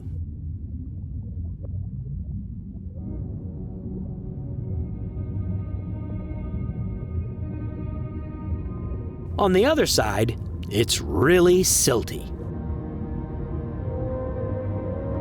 Going through the restriction made quite a mess of the cave. Todd saw how silty it was getting and decided that it would be safer to leave before we made it any worse.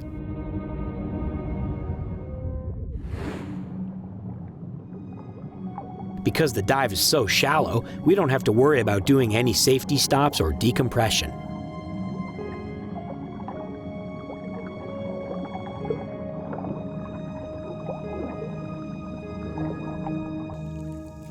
Well, that was quick. Got to the first restriction and I went through it, and it's a really tight restriction. I had to wiggle against the bottom really hard to get through it, and it just really silted the place up. And I was like, on the other side where it's nice and clear, and I'm like, hey Todd, come on through and I'll get a shot of you. And he's like, no, we're out. It was a good call. After a conversation about our mutual comfort level with the silt, we decide to try again the next day, this time with smaller cameras and the knowledge that the cave will get silty.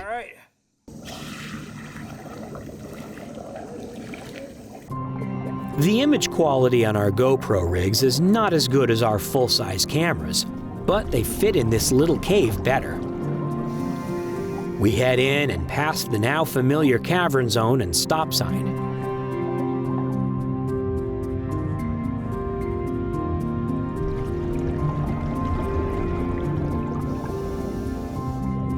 down at the bottom, the silt from yesterday has settled, but not for long.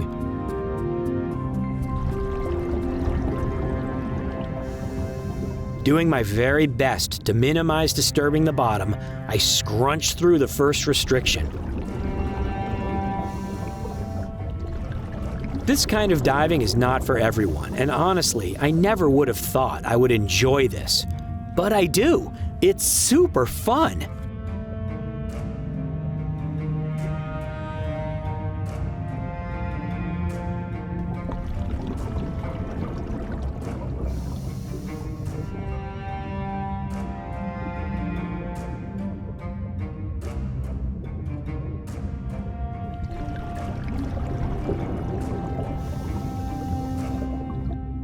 On the other side, we encounter a low, wide passage with the same silty bottom.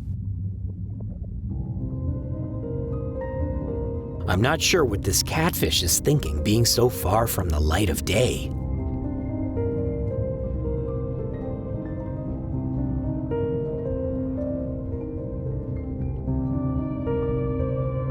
We pass fragments of turtle shell, the remains of turtles that swam in, got lost, and drowned.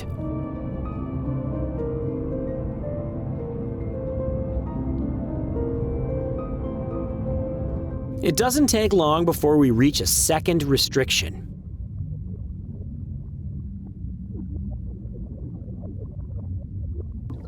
I motion for Todd to go first, so he will have a chance to see some clear water. The diver in front gets the best view.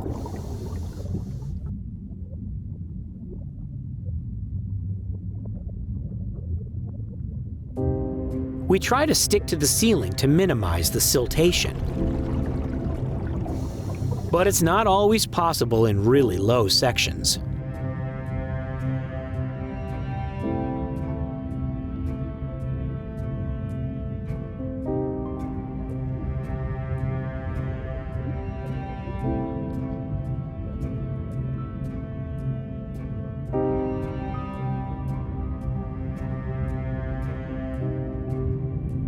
Following the low section, I can barely see Todd's light, even though he's only 10 feet ahead.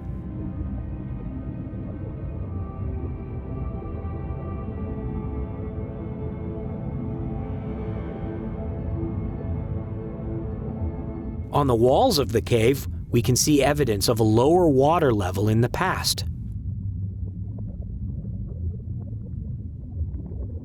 We reach a third restriction.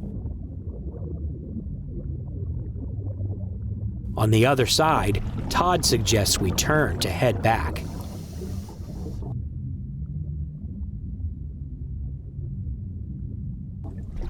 On the way back, we can see how well we preserve the water clarity. And the answer is not well. I'm using the OK technique to keep a hand on the line because the viz is so bad. We always have to be gentle with the line because if it breaks, that's a big problem. In a higher flow cave, this silt would be washed away. But in this cave, it just hangs there for hours.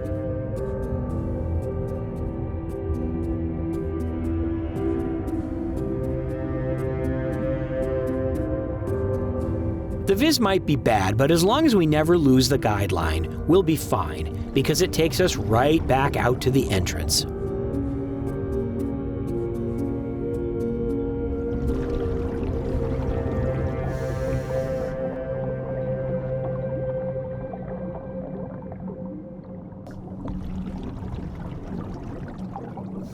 When we finally make it back to the pond, I wonder how Gator Hole got its name. I'm not sure I want to come face to face with a gator in these murky conditions. Well, you know, I didn't keep going because I wanted us to sort of progressively learn the cave rather than trying to get all the way to the end, because then if something goes wrong, you're not as well prepared for that contingent. And I wasn't really sure how clear it would be on the way out. So now we have a better understanding of how quickly the silt will dissipate. And so we can use that to our advantage in planning our next dive. The question is, should we do it again? Merritt's Mill Pond is an amazing place to explore. There are 7 caves on this pond. Gator Hole is completely different from both of the other caves we've explored so far, and we've not even seen all the way to the back. I hope to explore this cave again on our next visit. But we also have 4 more caves to find and dive on Merritt's Mill Pond, giving us many more adventures to come in the blue world. Meet Jonathan Bird, one of the world's top underwater nature cinematographers. Traveling the world on assignment for all the major networks, he is an Emmy Award-winning authority on the underwater world. In freshwater or salt, reefs, wrecks, or caves, Jonathan documents the world beneath the waves. Welcome to the Blue World.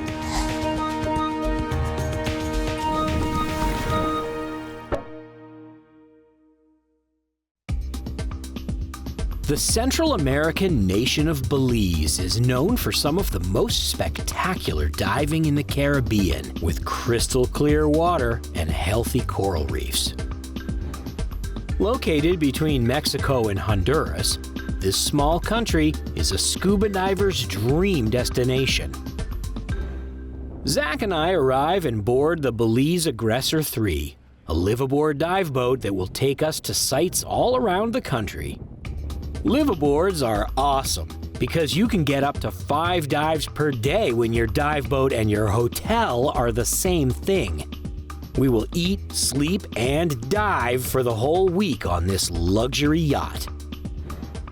The following morning, we've arrived at Lighthouse Reef Atoll. The boat is surrounded by some of the clearest water I've ever seen, and I can't wait to go diving. The dive bell tells us it's time for a quick dive briefing. Captain Ken gives us a rundown on the site. If you did not know, just slow it down and take your rock and roll. Rock and roll, baby. And then it's time to suit up.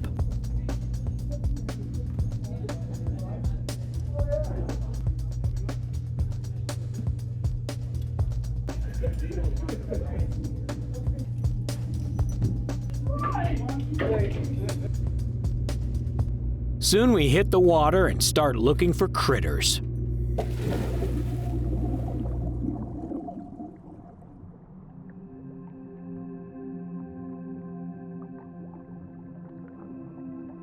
I'm hoping to find a local reef resident named Norman, a friendly nurse shark that often investigates divers. We begin our dive by having a look around. The reefs seem really healthy with lots of sea fans and gorgonians. There are healthy sections of staghorn coral, something you don't see everywhere. An indigo hamlet stares me down. They're one of my favorite reef fish, a blue fish in a blue world. A school of surgeonfish goes to work. They have an important job eating the algae that grows on the reefs and making sure it doesn't smother the coral. All day long, they relentlessly move from coral to coral, chomping that algae.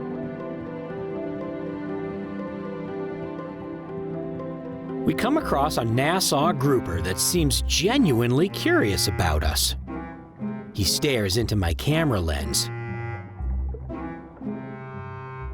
and even into my eyes when I hold still. At first, I think maybe he wants to take a bite out of my face, but eventually it just seems like he's fascinated with us.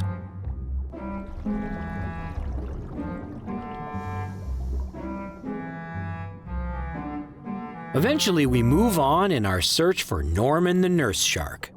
Zach spots a peacock flounder in the sand. Flounder lie on their sides to hide, but they're specially adapted to do this with both eyes on the same side of their head, operating independently like a couple of periscopes. While Zach is playing with the flounder, I've found myself an arrow crab.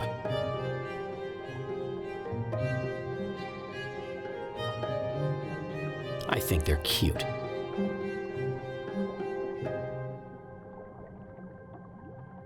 With no nurse shark in sight, I settle down on the bottom to film some yellowhead jawfish. Each one lives in a burrow on the bottom and pops out to grab bits of plankton passing by. They're kind of nervous fish, so I have to be patient to let them get used to me. Then they go back to acting normal.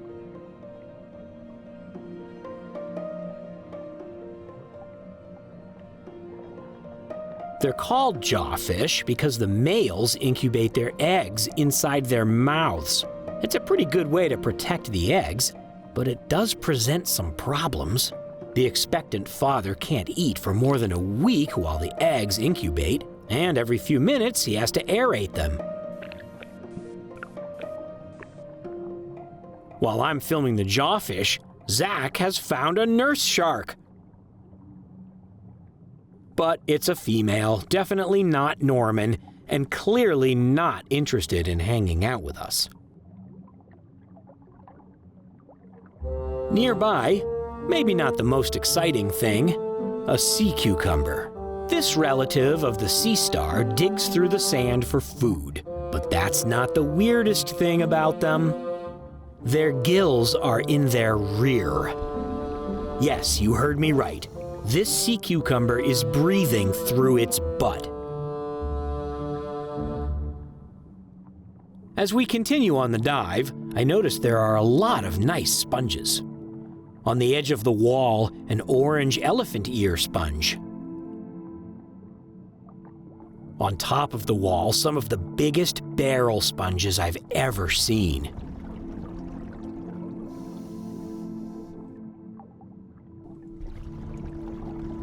All around the reef, there are healthy tube sponges. And when you look closely, you can find all kinds of animals that rely on sponges. In this tube sponge, a banded coral shrimp. In the next, a coney, just hanging out in safety.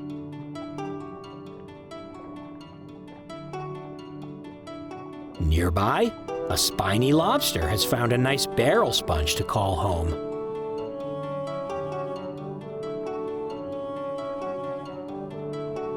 And a little ways down the reef, there are bright red rope sponges mixed in with yellow tube sponges. But looking closer, I spot a seahorse clinging to the sponges. Looking like a rope sponge itself, the seahorse even flops around like a sponge. Very hard for predators to spot.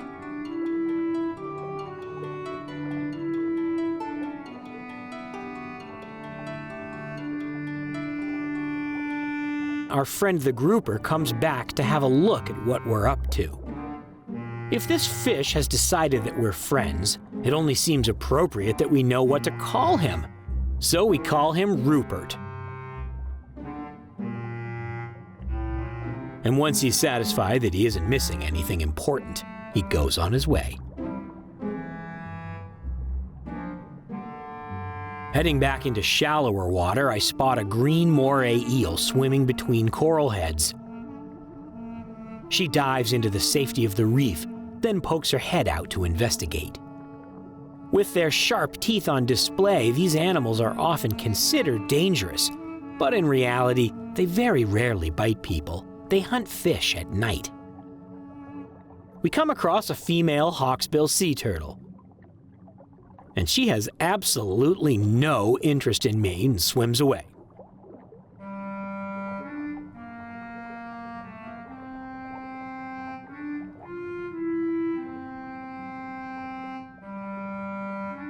And a large male loggerhead passes by.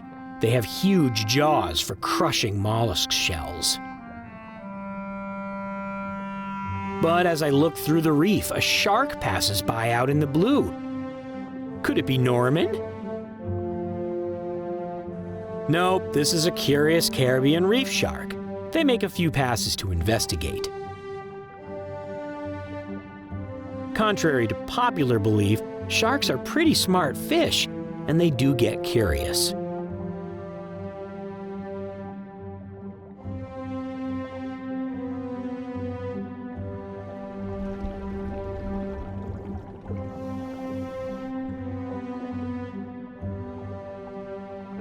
Out in the blue, on the edge of the reef, an eagle ray makes a pass by us as well.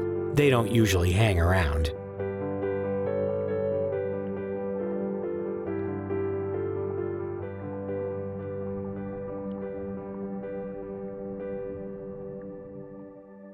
Don't go away. Jonathan continues his search for Norman and explores the Great Blue Hole. Back on the top of the reef, Dive Master Roque calls us over. He points to a swim-through that he knows we will enjoy. I drop down into a hole in the reef. It's not cave diving, but it looks fun to me. Inside, thousands of little fish known as silversides. They find safety here in this dark realm. Mostly. There are a couple of jacks in here trying to catch them. I pause to film for a minute, and Rupert comes in to see what I'm up to.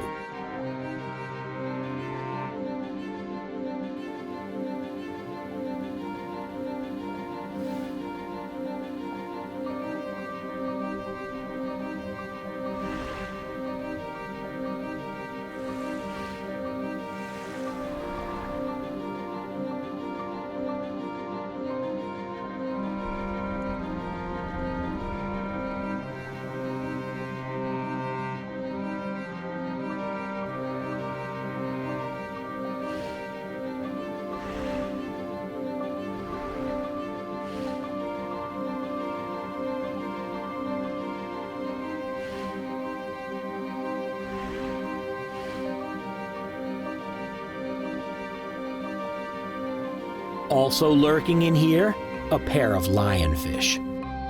These invasive species from the Pacific Ocean somehow invaded the Caribbean. They like to hide in the reef and hunt small fish like silversides. I spy one of the rarest fish in the Caribbean, a white-spotted toadfish, which is endemic to Belize and has never been found anywhere else. Soon we head out of the coral cavern and swim up into the shallows.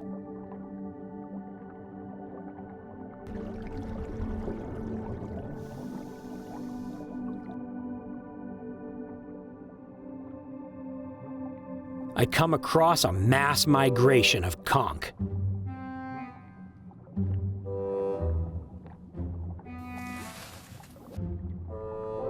It's fascinating to observe. Okay, well, it's not particularly fast-paced. A conch is a big snail with eyes on long stalks, so it can see us coming. And when the coast is clear, it pulls itself along with a single foot.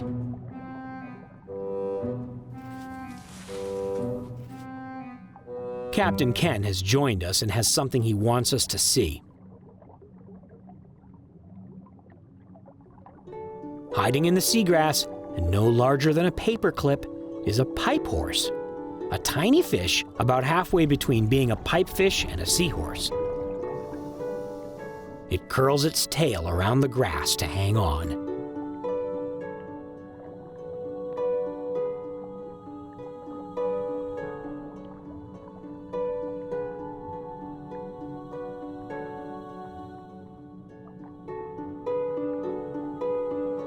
There are other animals here in the seagrass.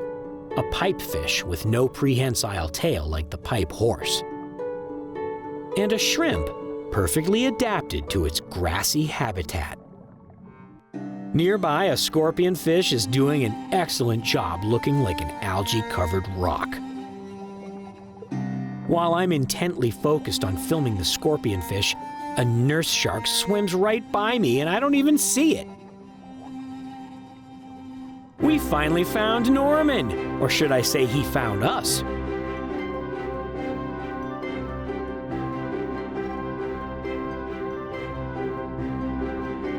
Norman moves from diver to diver, sticking his face right up to the lens and defying our attempts to get good shots.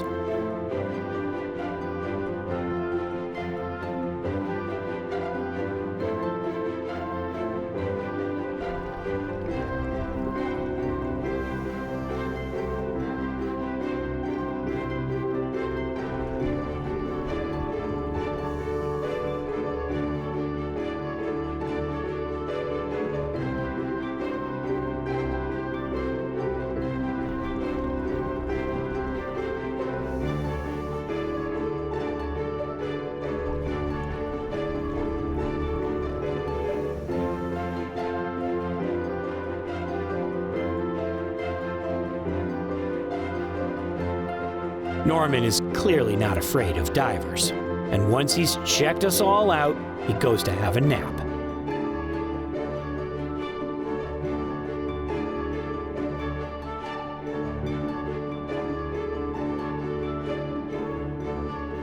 With our mission completed, we head back to the aggressor for a little rest before we do it all again.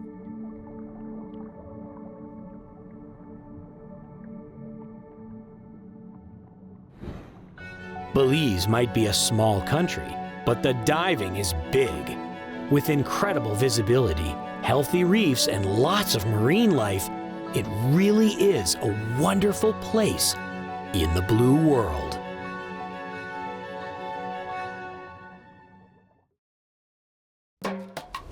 Zach and I have come on an expedition to explore the underwater world of Belize. We're working from the Aggressor 3 liveaboard, which means we stay on this luxury yacht for a whole week, diving 4 to 5 times a day. Today, we're going to visit the Great Blue Hole, located 40 miles off the coast near Lighthouse Reef. The Great Blue Hole is the largest and most famous ocean blue hole in the world. It's 1,000 feet across, 400 feet deep, and was proclaimed one of the best dive sites in the world by none other than Jacques Cousteau. The Great Blue Hole formed as a cave from erosion during several ice ages in the distant past when sea levels were lower. Eventually, the ceiling of the cave fell in, forming a blue hole. But then, as the ice ages came to an end, ocean levels rose, filling it with water and turning a blue hole into an ocean blue hole. Captain Ken gives us a dive briefing on what to expect. The ceiling became nice and porous. That eventually caved in. Next, it's time to suit up.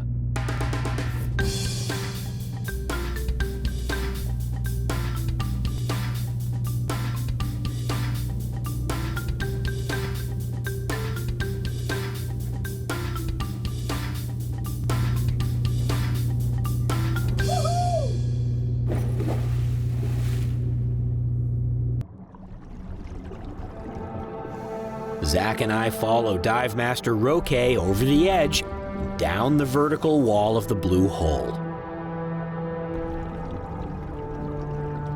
It's 1,000 feet across, so we can't see the other side, and at 400 feet deep, we won't be seeing the bottom either.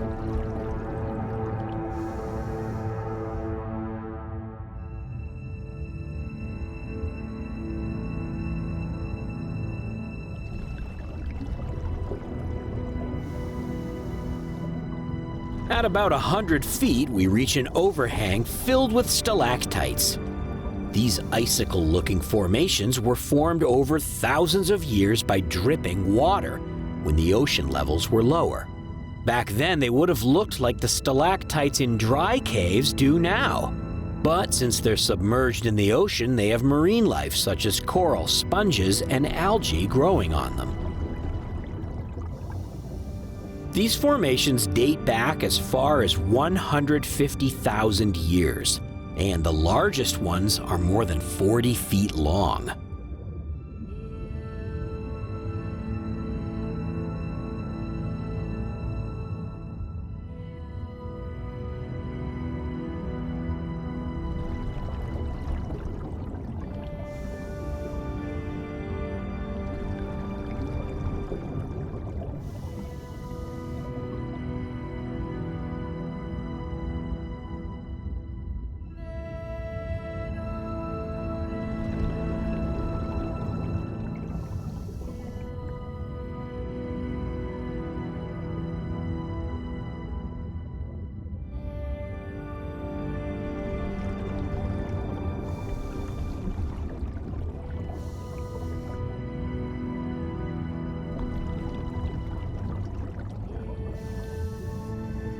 Down here beyond 100 feet, we don't have much time to explore before we have to turn and head back.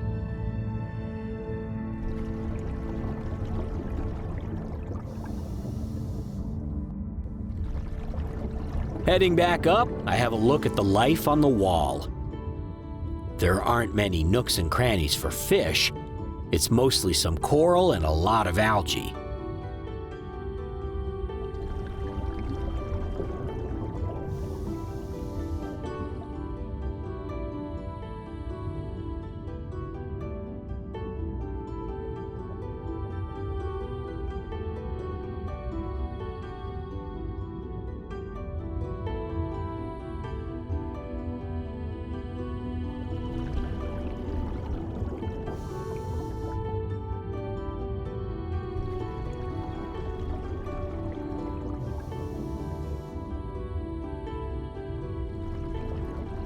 The shallower we get, the more life there is.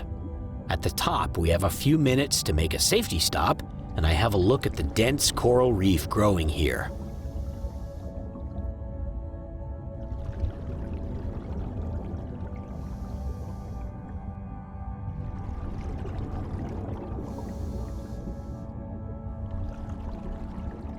As the sea levels rose above the top of the blue hole, coral grew along with it, following the ocean's surface.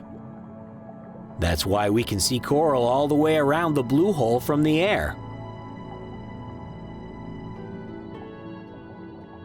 This healthy reef is home to fish like the French angelfish and queen angelfish, among others.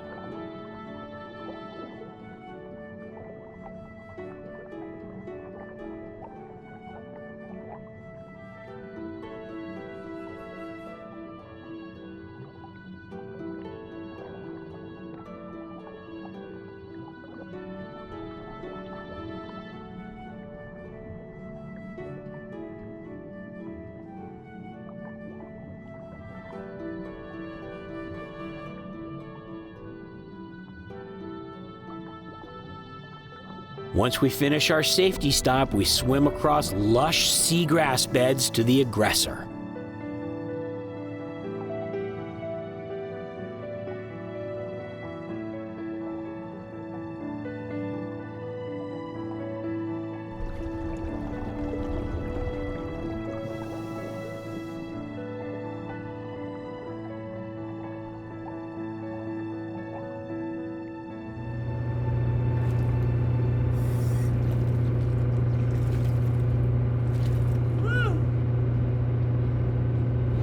The Great Blue Hole is a world-famous geological formation, which may be too large to truly appreciate from underwater.